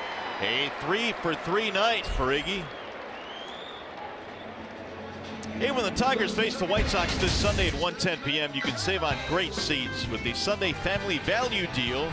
4 tickets, 4 hot dogs, chips, drinks, all for just $19 per person. Visit Tigers.com or call 866-66-TIGER. What you doing down there, Seymour? You eating a hot dog? You awfully quiet down there. No, I was looking at the bottom of this batting order. These guys have been getting busy. The bottom feeders, you like to call them, right? Yeah, that's a good point. Guys at the bottom of the lineup keeping the line moving. Hicks homer, Matuk homer, 3 hits for Iggy. Yeah. There's a strike on Machado. I mean, we always give the big fellas love, the 2, the 3, 4, you know, the guys in the middle that do all the damage. I like to give the bottom feeders a little love. Well, why didn't you take one of them bottom feeders and pick the stick today? Not my first pick. I mean, he calls him out. Straight to center field. You talk about the bottom feeders. Take one. No. Machado is on 1 away. All right, that'll bring up Castellanos, who has 3 walks in this game tonight. And that's all good and dandy, but you know he wants some base hitters. You know he wants to swing the bat.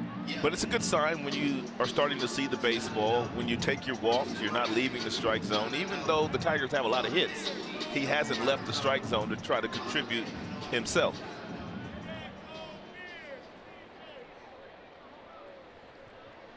Minaya is the 3rd reliever used in this game already by the White Sox. There's a ground ball, fair ball inside the bag at 3rd. Castellanos gets into the act. Iggy coming to 3rd base. They're going to send him home. Here comes the throw, cut off, and Nick now caught in a run down. He'll be tagged out, but a run in. Double RBI for Castellanos. Score Iglesias, his 3rd run scored tonight.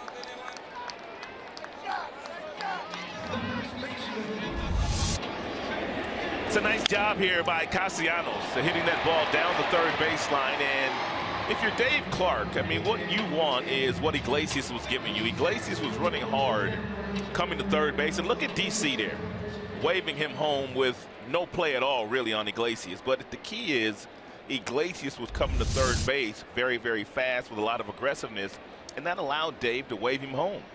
Every Tiger now has at least 1 hit tonight. Cabrera takes ball 1. Big night for Miggy, 4 RBIs. 11-4 Tigers.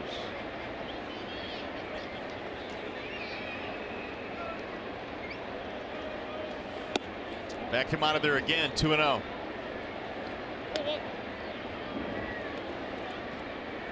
So Castellanos a double now to go with his 3 walks. And for Nick to start to heat up in the month of June, it's going to be really big for the Tigers. Whistled foul back out of play, 2-1. And Brad's got to be happy with the offensive production here tonight. Seymour, you kept hearing the interviews time after time on postgame, and Brad said, we're going to hit, we're going to hit, we're going to hit. And you knew it would happen. Yeah, it was just a matter of time, Mario. That is popped up. Shallow right field. Who wants it? Tough play. It's going to drop. 3 White Sox surrounded it. And none of them made the play. And Mickey's living large tonight. And that's a ball that Garcia probably should take, because Sanchez, the second baseman, was having a difficult time with it. Abreu at first also having a difficult time with it. But if you're Abreu, even though you were playing deep, you started to slow down right there. You had plenty of time just to continue to run and make that play. And you're also the captain out there in the outfield when it comes to those two players right there on the right side of the infield. Right, you're absolutely right. That's definitely a ball that Garcia has to catch. He has priority over the infielders in that situation. And guys, just to go around, center fielder has priority over everybody in the outfield. But in that particular situation, that was Garcia's ball. Presley pinch hitting for V-Mart, flies one to left. It's caught by Cabrera. And that'll end the inning. Tigers get another run. Well, sad news in the Detroit sports community yesterday as the architect of the Bad Boys, former Pistons general manager Jack McCloskey, passed away. He was 91 years old. Our condolences to the entire McCloskey family.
Lead 11-4 as we head now to the top of the 6th inning, and Michael Fulmer goes back to the mound.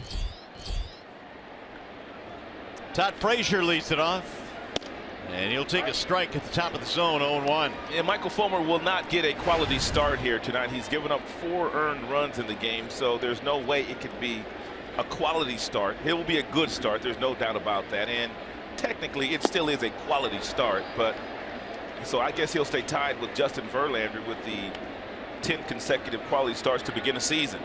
Yeah, 10 straight for Fulmer and JV, and the comparisons continue. Here's the 0-2. Fouled off. Getting word on V-Mart, guys, flu-like symptoms, and so he's out of the ball game because of that this evening. Oh, is that right? Yeah, that's why Presley pinch hit for him. I didn't know he was sick. I should get another pick to click. Oh, no, you don't. I mean, I should be able to take somebody else. Tough break. Tough break. It's cold, man. It is man, cold. I didn't know he was under the weather. Not too bad. 0-2 on Frazier. Mario, yes, pick sir. the stick is live. I mean, can I take Iggy? No. I mean, can I take Matuk? Can I take somebody else? You can do all you want in your mind, but on paper it ain't gonna happen. 1 ball and 2 strikes on Frazier. Guys, I absolutely love this pick the stick, by the way. This is fun. It gets us. It's engaging. It really is. It's a strikeout for Fulmer as Frazier goes down. Here's our big story tonight. Talk about Fulmer being a pretty good pitcher. So is this guy, Clayton Kershaw. What do you do tonight? 9 strikeouts through 4 innings. And he has passed the 2,000 plateau. Second fastest to 2,000 career strikeouts behind Randy Johnson. Oh my goodness. That is pretty good, man. Clayton Kershaw. as dominant as they come from the left side. You ever face him, C? I did not. And it doesn't look comfortable. Who's the toughest left-hander you've ever faced? For me, it's Randy Johnson. Randy was tough. I mean, you know, his frame 6'6", 6'7". He was mean looking out there. Roll toward third, backhanded there. Castellanos throws him out. For me, it was Fernando Valenzuela, and I saw Fernando in Mexico, the winter of 1980, before he even came to the big leagues with the Dodgers in '81, where he was Rookie of the Year and Cy Young. He was dominant. Mid-90s fastball, screwball, curveball. He had him crisscrossing in the strike zone. Toughest left-hander I'd ever faced. Simo, did you ever think about getting sick when Randy Johnson was on the mound that night? No, I was always up for the challenge. I didn't fare too well, but no, you don't back down, Mario. Well, he couldn't get sick because all the left-handers came to the ballpark sick. That's right. I forgot about that. 0-1 on Davidson.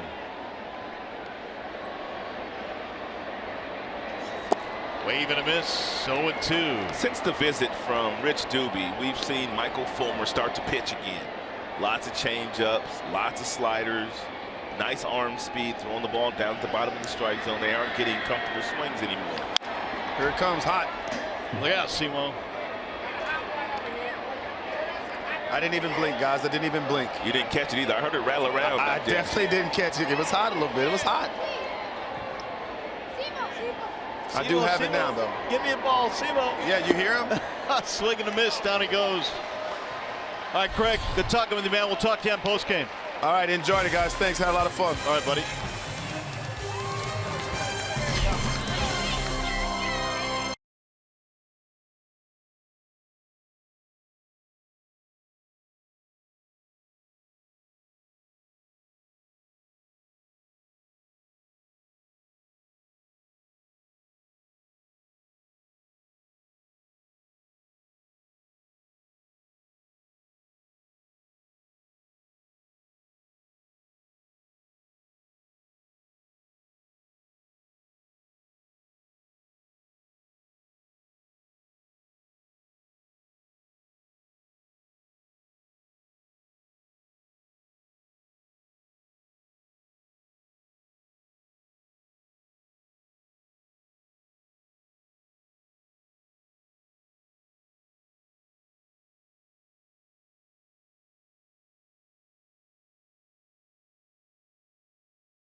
For 14 hits, and a lot of the hits, extra base damage.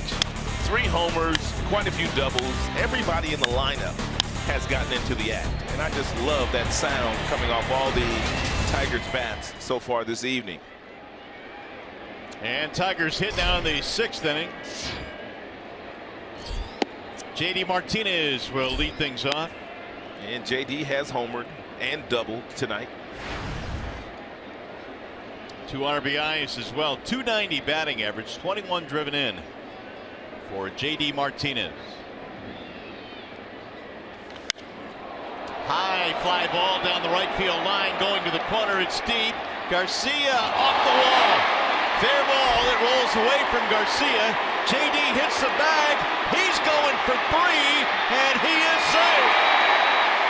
It's a triple. JD Martinez is going to hit for the cycle tonight. He's homered, he's doubled, and now he's tripled. Once that ball rolled away from Garcia, it was on. I thought he had a play on it. A majestic fly ball on a 94-mile-per-hour fastball. That launch angle, JD Martinez, he swings straight up. And the ball goes straight up as well. And it hits off the 330 sign out there in right center field. And obviously, Ayo Garcia has to run it down. And before he does, JD Martinez is getting to third base with a triple.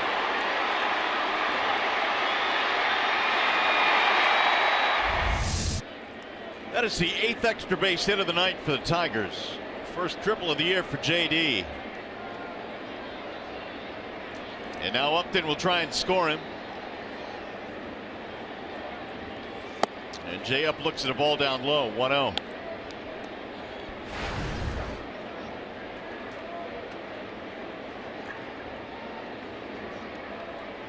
Infielders not necessarily playing it at the cut of the grass, but they're playing in an area where they still believe they can get JD Martinez out if he's running on contact. That's a fair ball down the line, extra bases. Martinez will score, and J-Up is in there with a double. Another extra base hit. I mean, this has been a clinic tonight. It's the 16th Tigers hit. And the one thing I like about the Tigers, their approach tonight, is that no one's giving away their at-bats. They did not get a whole lot of hits on the road trip, and these guys right now are awfully hungry.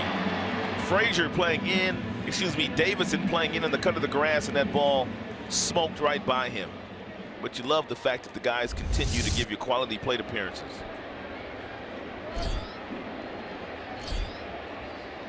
"12 runs on 16 hits. Here's John Hicks.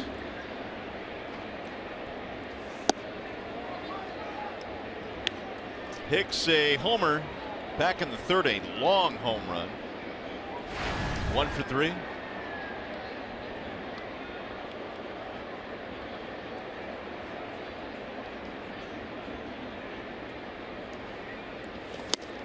Wave and a miss, 1-1.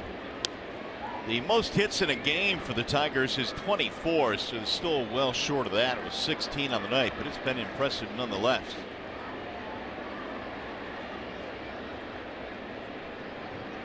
Now Manaea is 1-1. Back out of play. And second consecutive game, the White Sox bullpen has been touched up. And Swarzak gave up 4 runs a couple of days ago to the Boston Red Sox. And now their bullpen has given up 4 runs here tonight. Tigers jumped all over the starter Holland early in this game. 2 in the first, 3 in the second. Swing and a miss. It is now 25 games. The last 25 games, the relievers have pitched at least 3 innings 19 times in the last 25 games.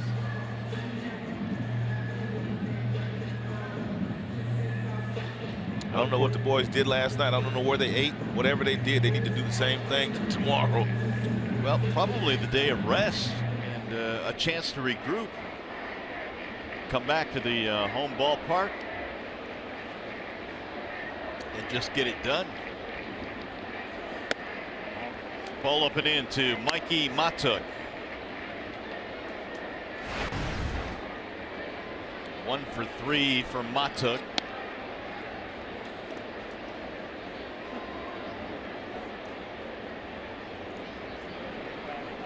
Good crowd here tonight, enjoying a beautiful night here in downtown Detroit.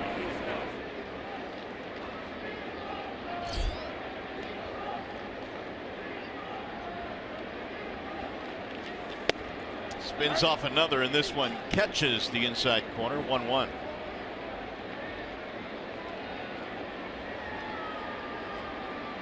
Tigers had 3 against these White Sox, a team that has really handled them coming into this game. They were outscored by 20 this year by the White Sox in the season series, but they've turned the tables tonight.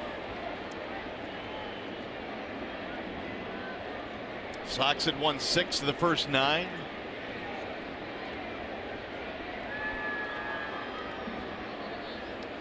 A lot of production sitting next to each other right there on the bench. Swing and a miss. Matuk is out on strikes. 2 gone now. That'll bring up a guy with 3 hits already this evening, Jose Iglesias.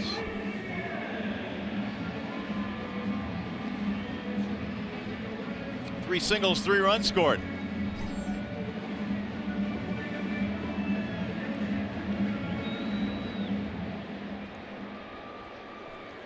See if Iggy now can pick up Upton down there at second with 2 outs. Tigers up 12-4. Ball 1.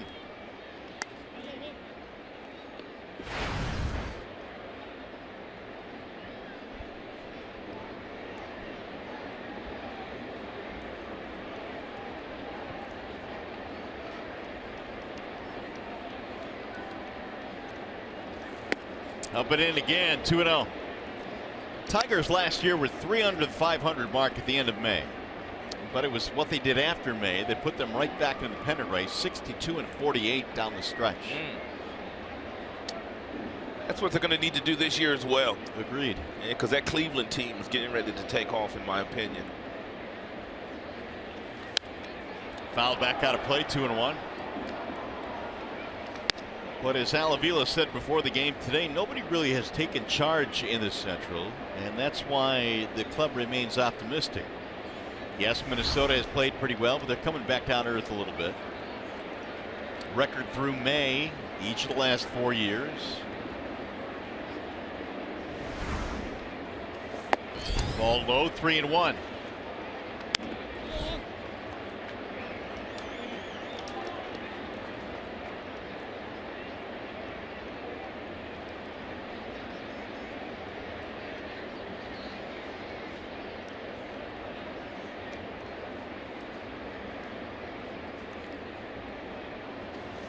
And he walked him, so Iglesias on base for the 4th time here tonight. 2 on, 2 out. Tigers host these White Sox tomorrow at 4:10, and former Tigers pitcher Jack Morris will take part in a pregame Q&A session. It's at 2:45 in the Big Cat Court, part of the Alumni Saturdays. If you'd like tickets, go to Tigers.com or call 866-66-TIGER.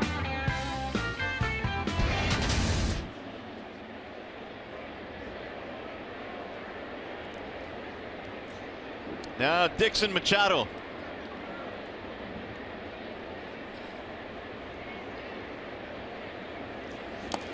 It is only the 6th inning, and Machado is enjoying his 5th at bat of the night here. That's how much the Tigers have been putting up some hits and some runs. They lead 12-4. And batting 279 on the season is Machado. At the beginning of the season, he really wasn't playing all that much, and really on the last road trip, and Brad started to give him consistent reps when Ian Kinsler went on the disabled list. He and Romine pretty much have split that second base job with Kinsler on the DL currently. And with the left-hander Derek Holland starting tonight for the White Sox, it was Machado. And they got to start batting in that leadoff spot at second base. Slice to center field, and it'll drop, base hit, and it's going to roll by Garcia. 1 run is in. Here comes Iglesias to third. They send him home, and he will score. 2 more runs in for the Tigers. That's bad play by Garcia in center field. I mean, you weren't going to catch that ball. I mean, that's a ball that you have to. You have to play on one hop, and you have to keep the ball in front of you.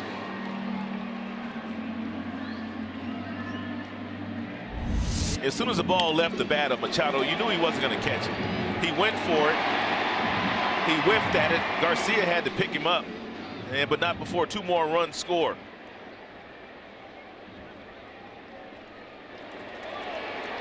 Dave Clark, man, he's going to ice that left arm tonight, isn't he? They've ruled that a double. Well, it's probably because he kind of whiffed at it on the side. They could have given him air, no doubt. 14-4. Dave Clark doesn't mind. He'll put up a little arm soreness, won't he? That's 17 hits now for Detroit. It'll miss low.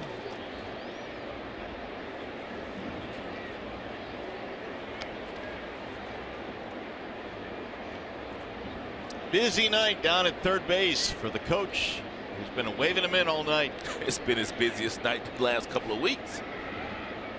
Now that is a good point. His arm is strong. Here's the 1-1. Castellanos, big rip, 1-2. Is there a more animated third base coach than Dave Clark? Take a look at Dave in that left arm. He's going to go down the line.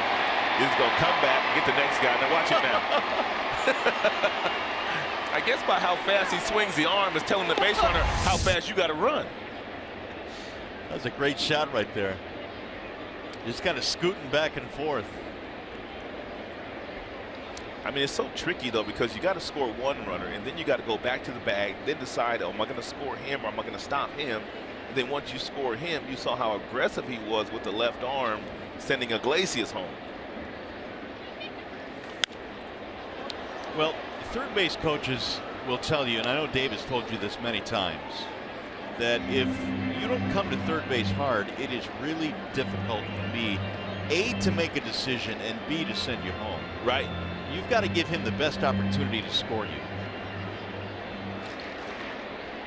And that time they were picking him up and laying him down.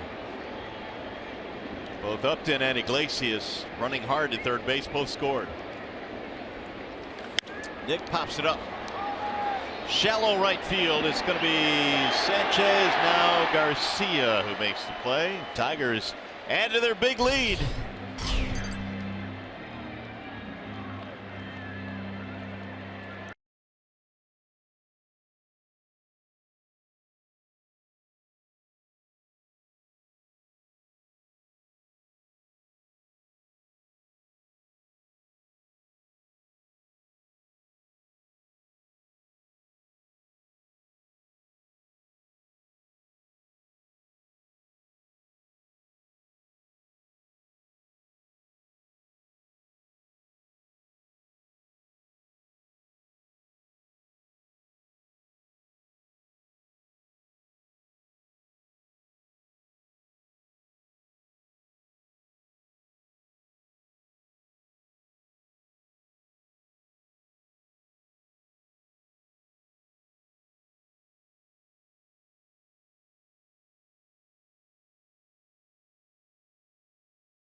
Sports Detroit is brought to you by the Sam Bernstein Law Firm, official legal services sponsor of Fox Sports Detroit.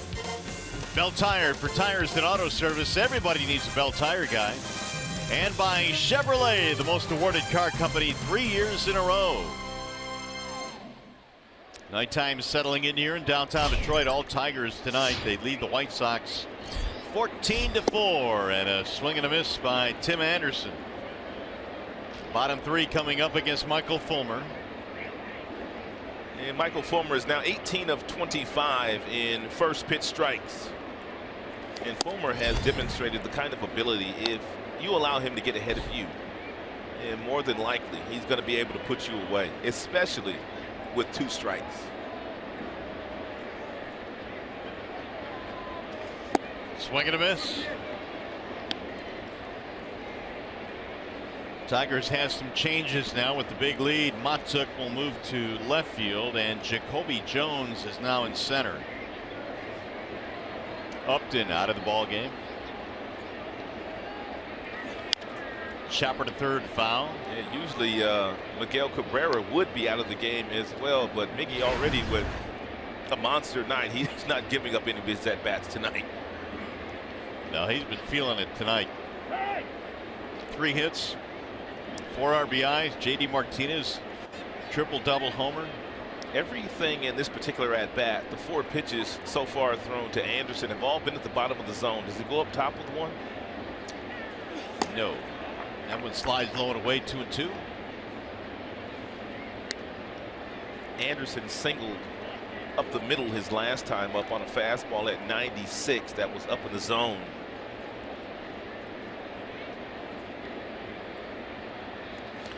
Bouncing ball to second. It'll roll right there to Machado. One away. We check in now with Mickey York. All right, Mario, thank you. By now, everybody's probably seen or heard about what happened with Mr. Met earlier this week in New York, being heckled by some fans and unfortunately delivered a one-fingered salute. Mr. Met has since lost his job. Joining me now to weigh in on the situation is Pause. Pause, what was your reaction when you saw what happened to Mr. Met? Yeah, it was bad. No, I understand. Have you reached out to Mr. Met? Any conversations? No. Gone underground? Haven't heard from him. Look, people I know come up, they won't call back, won't return the calls. People come up all the time, pull your tail, tweak your whiskers. Have you ever been tempted to, give them the old, no, you won't do that. No, I know. Maybe to me, no, I know. No, I'm glad. I know. Yes, right. Let the record show that Pause, four fingers, only used for high fives. Yeah. And Pause likes the gig too much, Mick. Professional. Mick, you've reached the big time. We start interviewing the mascot. Another hard-hitting investigative report, Mario. That's what I'm here for. That's why we've got you on the job tonight. Localizing the national stories, bringing it to you. Hey, what's up, Pause? Good Thank to you, see Pause. Buddy. All right. Thanks, Mick. A high 4 there for Mick. Yes, indeed. Well, there's Mickey York staying on top of everything here at the ballpark. Sanchez, the batter, and a ground ball right side. It'll find a whole base hit. They're going to hold the runner at third base. First and third now for the Sox. So despite the fact they've given up a lot of runs, they're not going quietly.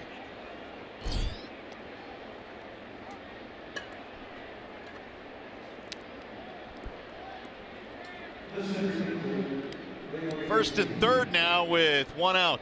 And when Fulmer saw these White Sox 6 days ago, he gave up 9 hits to them in that loss. One triple. The other 8 hits were all singles.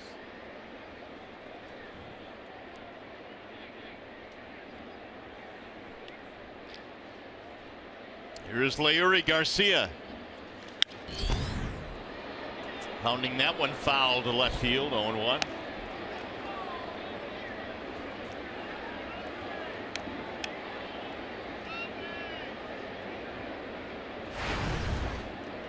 Garcia, 2 out of 3. Got a couple of RBIs tonight.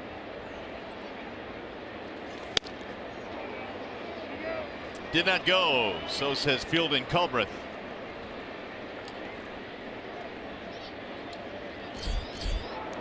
Action now. Arsenio Leon starting to warm up for the Detroiters.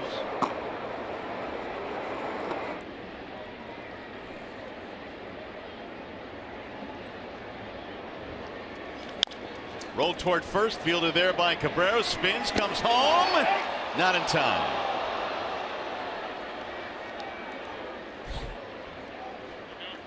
A run will score to make it 14-5. 2 gone. And Miguel tags the bag, gets the 1 out there, then comes home to try to get the out there, but not before the slide in safely by Smith.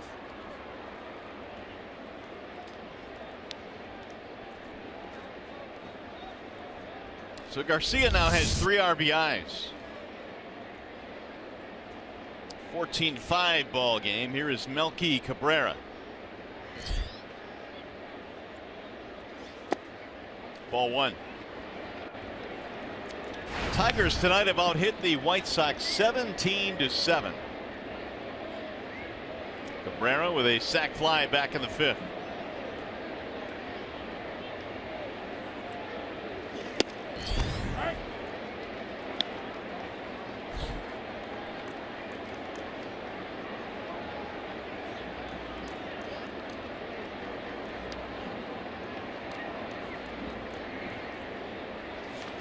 It'll chopper to second base. Machado backs up, and he'll throw him out to end the inning.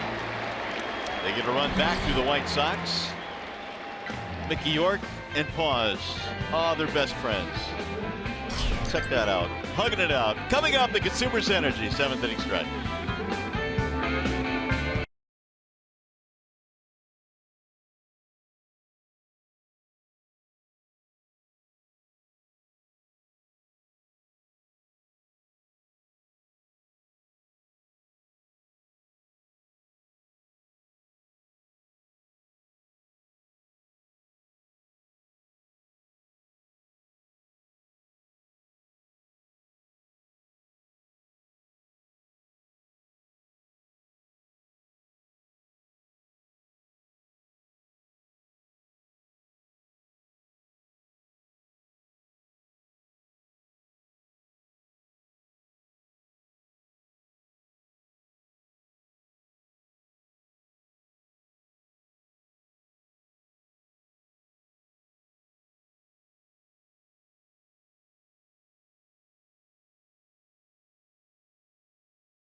Fox Sports Detroit is brought to you by Comerica Bank, a part of Detroit and the community since 1849. Your Metro Detroit Chevy dealers. Visit ChevyDetroit.com. See why Chevy drives to Motor City. And by Wallside Windows. We can do that. We are the factory. Well, just like we promised you earlier in the game, it's Miller time, and it is brought to you by Miller Lite. Miguel Cabrera came in with 998 extra base hits in his Major League career. He doubled his first time up, and then he doubled again his second time up on a breaking ball down, and that gave Miguel Cabrera 1,000 extra base hits, the 39th player to do that in the history of the game. He is something special, to be sure. And Cabrera's going to get the rest of the night off. Romine will come on to pinch hit. And he'll swing and miss to get things started here in the bottom of the 7th. What a night for Miggy. 2 doubles, sac fly, and 4 RBIs this evening. That is sliced foul down the right field line, 0-2. And we say this quite often, and it's true. As does Miguel Cabrera go, the Tigers go. And he pretty much is the one guy that when he's having great at-bats and he's keeping that chain and that line moving, just seems like everybody has great at-bats.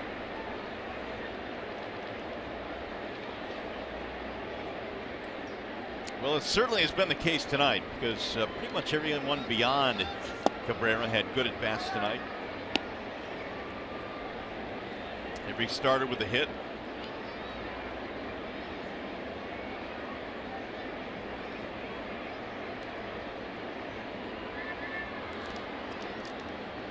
Here's the 1-2. A little bit outside. 2-2 now on Romine. Wallside Windows pitching change. Dan Jennings is the new Sox pitcher. And Jennings has a fastball that tops out at about 92, 93. And when he's not throwing that fastball, he's throwing the slider. And pretty much just 2 pitches.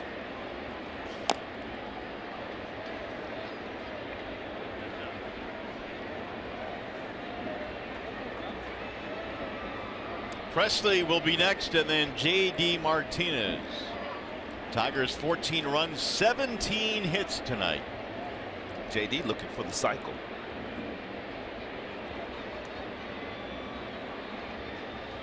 Think he'll bunt? I think he's going to get it. No, he's not going to bunt, but he's going to get it.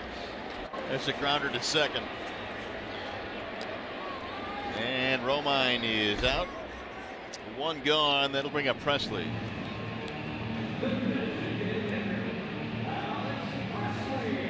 Presley came on to replace Victor Martinez, who left the game a couple of innings ago with flu-like symptoms.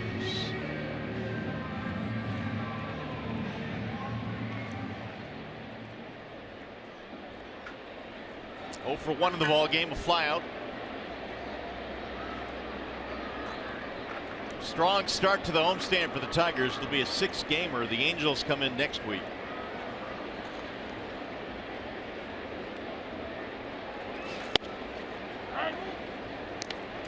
There's also a new left fielder in this game. That'll be Willie Garcia, which means we've got 3 Garcias in the outfield. Willie, Leary, Avisail. Left, center to right. Presley looks at a strike down 0-2, and he wasn't so sure. Jennings looks like he drops down to a little bit of a sidearm angle, and when delivering that ball to left-handers. It almost looks like if you're a left-hander standing in the box from that angle that Jennings is throwing from, he's releasing the ball from behind you. On the ground with the shortstop, Anderson scooping. Presley is out, and there are 2 gone. Well, here comes J.D. Martinez in search of the cycle. He needs the easiest one, and that would be a single.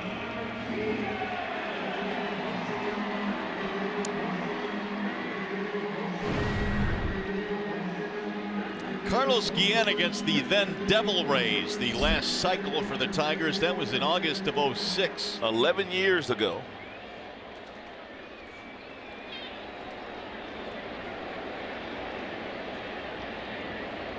Come on, JD. Dude, he's already got you a lot of points. I don't today. care. I want more. He's already, listen to you. He's got you 20 points tonight. Dude, back off. He's already got you 20 tonight. Watch him hit one to the gap and then stop it first. 1-0 on Martinez. Here it comes. Way outside, 2-0. Boo, says the crowd. We need to talk to the commissioner about bonus points if your guy hits for the cycle. We'll do that after. We'll do that tomorrow. Okay. After the fact. Not tonight. Not tonight. Here's the 2-0. Fly ball. Right field. And it's going to be playable for Garcia. And JD is out. 1-2-3 inning. Tigers baseball tonight presented by Bell Tire.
Well, the kid did it again for the Yankees. Watch this. The Judge. Watch where this thing lands. Where'd that land, Rod? Second deck.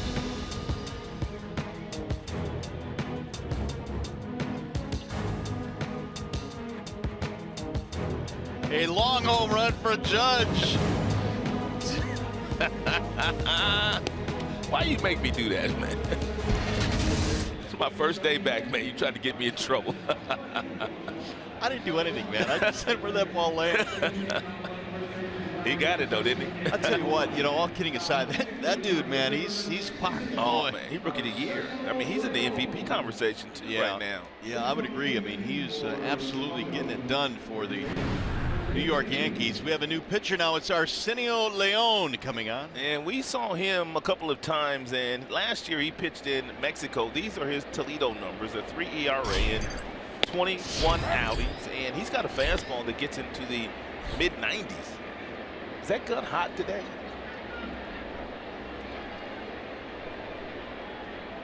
.97 with that last fastball thrown by Leon. I don't know if it is hot. I mean, Fulmer touched 99 today. It may be a touch. Who knows? These guys are just feeling good. It's all good. Day off. Romine stays in the game to play first.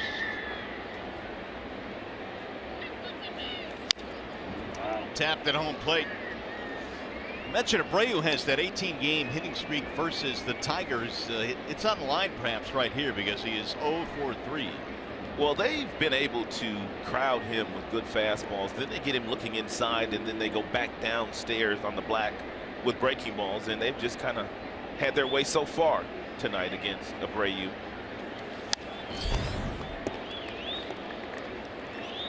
Not very often Abreu does not have some kind of damage against the Tigers in a ballgame.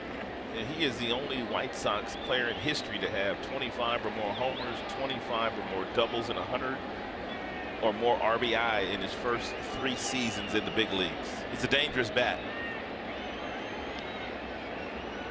1-2. Ground ball short. That'll be routine there for Iglesias. And one gone. You know, there's an anniversary today, Rod. What would that be? I didn't miss mine, did I? No. Armando Galarraga The near perfect game, June 2nd. He's out. No, he's safe. Oh, Jim Joyce. Jim Joyce. Couldn't believe it. Nope. Could not believe it. I mean, he's out by a foot. I saw Jim Joyce the next day, and he walked to the umpire's room. And I've known Jim Joyce for years. That's deep to right field, not deep enough. He was a long-time minor league manager before he got to the big leagues. And I spent a lot of my time, in the minor leagues. And that next day, man, when I saw him walking to the clubhouse, I mean, his locker room, the umpire's locker room, you could tell he'd been crying all night long. I believe it. He'd been crying all night long. He said he went and drove down, I believe, Toledo somewhere. His mom lived there. His mom, Toledo. Yeah, he drove to Toledo, spent the night with his mom, then drove back to the ballpark the next day. Galarraga took the lineup card out the next day, and he gave Jim Joyce a huge hug. That was very emotional, man. That was a very emotional time. Here's Avisail Garcia. How much do you think that play spurred instant replay? I think it had a lot to do with it. I think they were kicking the tires on instant replay anyway. And then once that happened, I think that's when they really started to implement it into the regular season and then postseason first of all.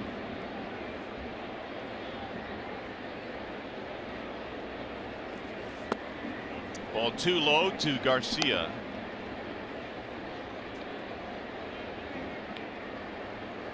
And unfortunately for Galarraga, instant replay is not retroactive. Can't go back and fix it. Here's the 2-0. And here it is, hit it. And good fastball at 96 thrown by Leon. What a great story he is. 12 seasons in the minor leagues before getting an opportunity now with the Tigers to pitch in the major leagues. He said when he got the phone call at 2:30 in the morning, he called his mom. His mom thought something was the matter with him because he was calling her at 2:30 in the morning. That play by Iggy, out at first base. 1-2-3 inning. Well, on the anniversary of that play, Jim Joyce, Armando Galarraga, letting bygones be bygones.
In this one as we go to the bottom of the 8th here at the ballpark.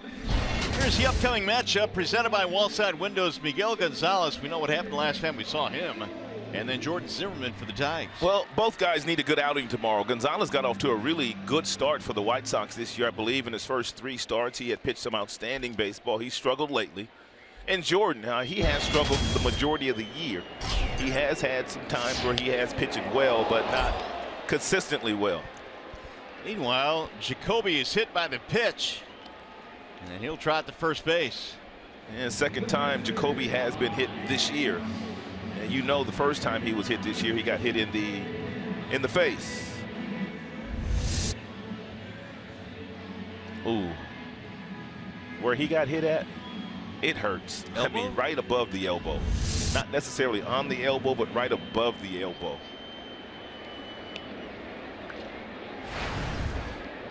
Here's John Hicks.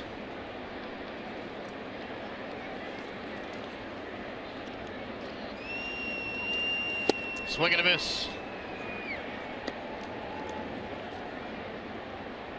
Got some changes for the White Sox. We'll get them to you in a smidge here. Hicks' long home run is first at bat. He's 1 for 4.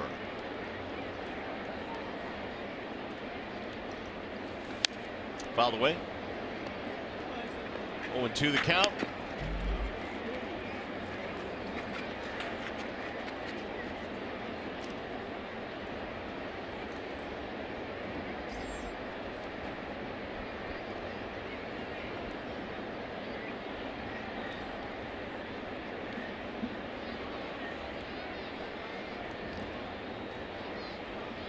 Now Jennings with the 0-2, and it's line foul.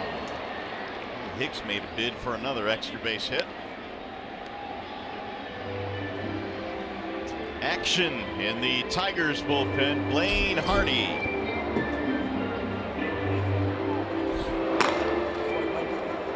Tigers built a big lead early in this one. Michael Fulmer went 7. And the Tigers have 17 hits in this game tonight.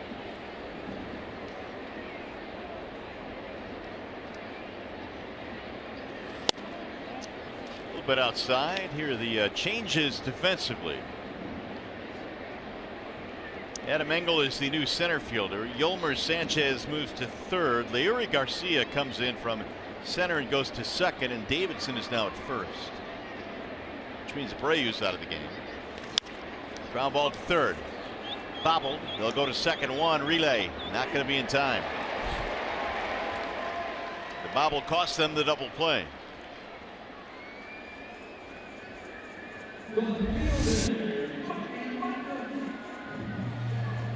And just couldn't get a good handle on it.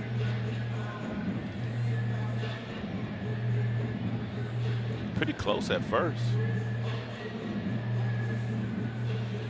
Safe. Yep.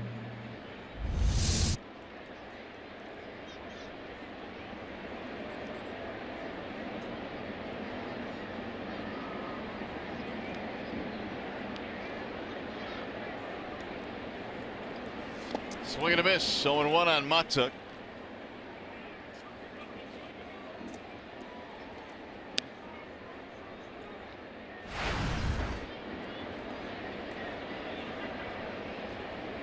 Mikey is 1 for 4. Hit a long home run in his first at bat. The Tigers with some early long balls in this game. They hit 3 of them. JD had 1.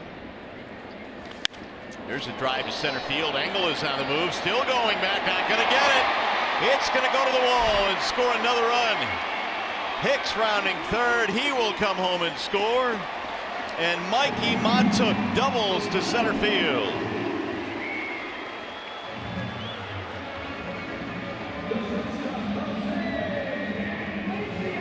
Second RBI of the night from Matuk. And Mikey Matuk gets a hanging breaking ball that's right over the heart of the plate, keeps his head down and rips it over the head of Engel in center field. Engel's got good speed, but he can't run it down. And the White Sox center fielders, they play really shallow. And tonight, a couple of times they've been burned because they play so shallow. 12 extra base hits tonight for the Tigers. 12 of them, which is a season high. 12 of the 18. Iglesias working on a huge night. He's been on base 4 times, 3 singles and a walk. Has to be very encouraging for Lloyd McClendon, the hitting coach, and the assistant hitting coach, Leon Bull Durham, and to see this lineup finally wake up and do some damage.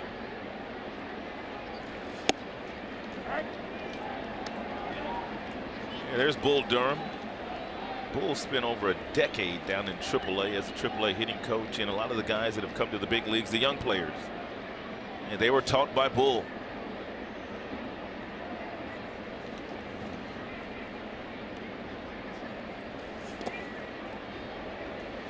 1-2 on Iglesias.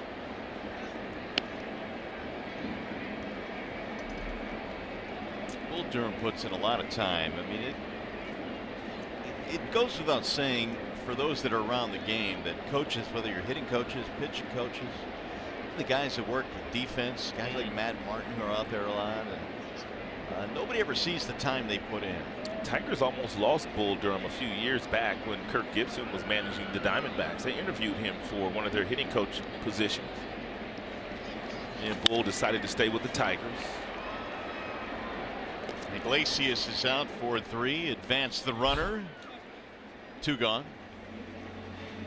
Hey, RBI Baseball 2017 returns with fast-paced pick-up-and-play MLB action. It's packed with all your favorite MLB teams, players, ballparks, and more. Get RBI Baseball today for Xbox One, PlayStation 4, and mobile devices. Learn more at RBIGame.com. Dixon Machado, 2 out of 5. He's got a couple of extra base hits, double, triple.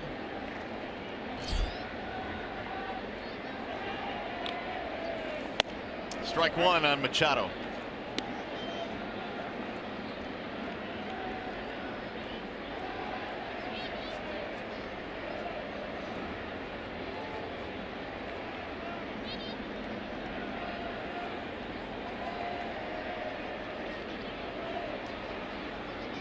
The 0-1.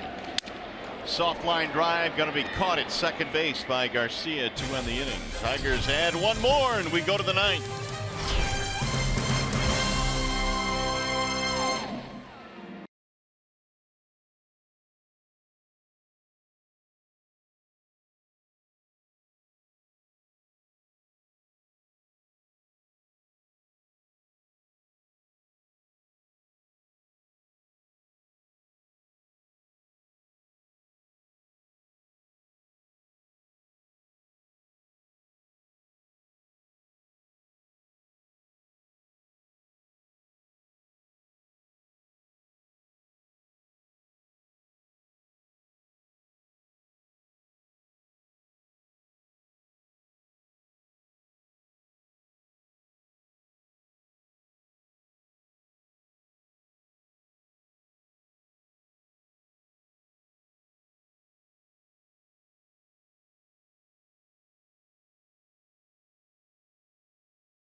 .800 call Sam update, and what will be unique about Tigers Live tonight, different from what it's been? Hey, I'll talk to you. Come on over to my locker. I'll talk to you. Lots of possible interview subjects for Mickey York and the Tigers clubhouse. Well, we know there's going to be one topic, and that's the offense. God, they put on an absolute show tonight. Make sure to stick around for the post-game Tigers Live. We've got you covered. We've got all the highlights, all the action for them, Keith. And we're carrying fireworks live for the first time ever tonight. I can't wait. All right, gentlemen, we've got 3 more hours to get. That's the plan right now. Blaine Hardy checks in. Simo and Keats fired up tonight, aren't they? They're good to go, ready to go to work. And so are we. Here in the 9th inning is Hardy. We'll go to work now. Davidson steps in. And he flies the first one foul. Avila giving chase. Can't quite get there. We haven't seen Davidson a whole lot, but what I have noticed in the meetings that we have had this year against the White Sox, he loves to swing at the first pitch. Loves it. This guy's got 10 homers, man, and he's not even really playing every single day. He is tied with Abreu for their team lead. There's been a lot of home runs already hit this year in the first 2 months of the season. And they're going to set another record this year on homers, I bet. Home runs are up. Strikeouts continue to go up. And guys are hitting balls further these days than they've ever hit baseballs. We had 2 guys homer today that hit balls over 440 feet. Matuk and Hicks. Yeah, they were not cheapies. And they came early in the game. I've never seen a ball go to left field as far as that one Hicks hit today. There's a ball low, and they count now 1 ball and 2 strikes on Davidson.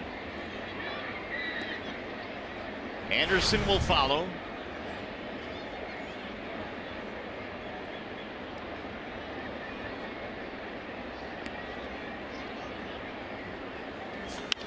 That ball hammered to left field. And a leaping play, but Matuk can't bring it in. On to second goes Davidson. That was a nice job by Matuk. That ball was over his head. He took the direct route to get to the baseball, and then he knew he was going to have to jump right when he got to the warning track. He did jump, and it looked like he had it timed it perfectly. And the ball went right in the glove, but he couldn't clasp the glove and couldn't make that play. But that's a nice effort by Matuk. Second double of the ball game now for Davidson. Here's Tim Anderson. It'll be the 8th hit of the ball game for Chicago. RBI single tonight for Tim Anderson, who looks at ball 1. Hardy takes over for Leon, who had a 1-2-3/8.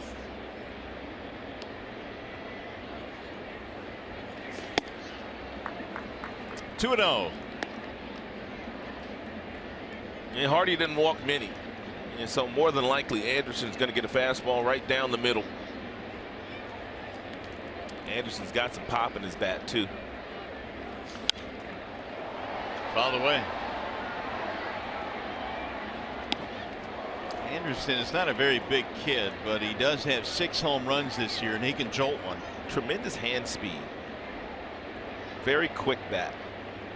#1 draft choice. And before he came to the big leagues last year, he was their #1 prospect. And now the White Sox have a ton of prospects in the minor leagues. Oh my gosh, they've replenished their system. They have 7 of the top 100 minor league players in their system. 7 of the top 100. On a line to center field, Jacoby Jones. 1 gone. And they've got a lot of pitchers that are knocking on the door right now in the minors. Kopech, Giolito, Carson Fulmer. Here is Kevin Smith with 1 out. Yoan Moncada still in the minor leagues. He is considered the prize that they got back. He is the #1 prospect in all of baseball. The top dog. They got him in the Chris Sale deal with Boston. And he will probably be playing third base in the big leagues before the season is over. Moncada.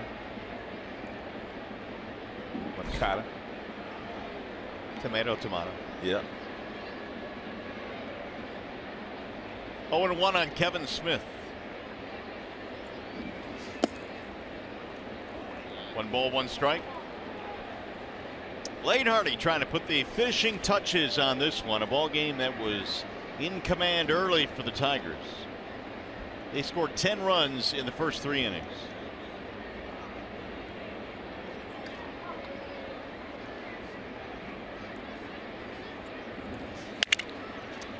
Man, that didn't sound good. Busted his bat. 1-2. Look at that. Splittered it right in half. Normally you see a chip or 2 fly out, or it's snapped in half, but right down the middle went that crack. He has one of those cupped bats, and that's a changeup, and he hit it right off the end of the bat.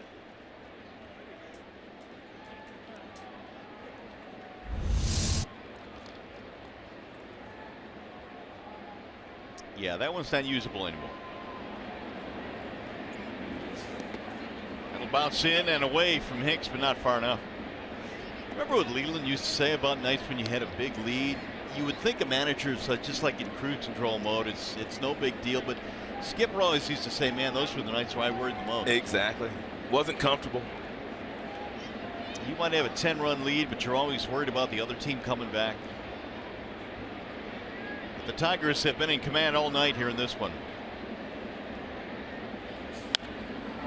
All the way. You have to give the White Sox some credit, though. I mean, going up against Michael Fulmer, arguably one of your better right-handers in the American League, they were able to scratch out 5 runs against him. They battled today. They really did. But that's the way they play under their new manager, Rick Renteria. It's a hustling team. They like to put a lot of pressure on you. At the end of the bat, Hardy will spin and throw him out. It's also a squad that's really playing with no pressure. I mean, they told them in spring training that we were going to reboot, retool, whatever you want to call it. But with that being said, their players are going out there and still playing some pretty good baseball. You can't tell them they're rebuilding. It's a good point. They certainly didn't come out of spring training with a bullseye on their back. Well, the Tigers need one more out here. Yolmer Sanchez will stand in. And it's a strike call.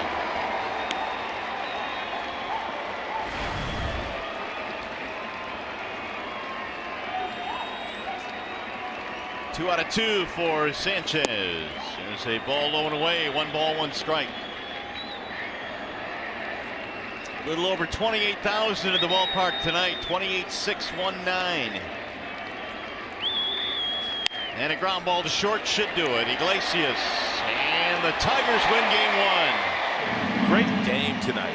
Michael Fulmer showed up. The offense showed up in a big way, and the Tigers win the first game of the series. Now we send you to the Call Sam Studios. John Keating standing by with Tigers Live postgame. Mario, thanks. That's the way you want to start a weekend. The Tiger bats, which have been slumbering, woke up majorly tonight. Miguel Cabrera reached another milestone, and JD Martinez continues his hot streak on the heels of coming off the DL. And thoughts from Brad Ausmus and fireworks when Tigers Live gets going in just a moment.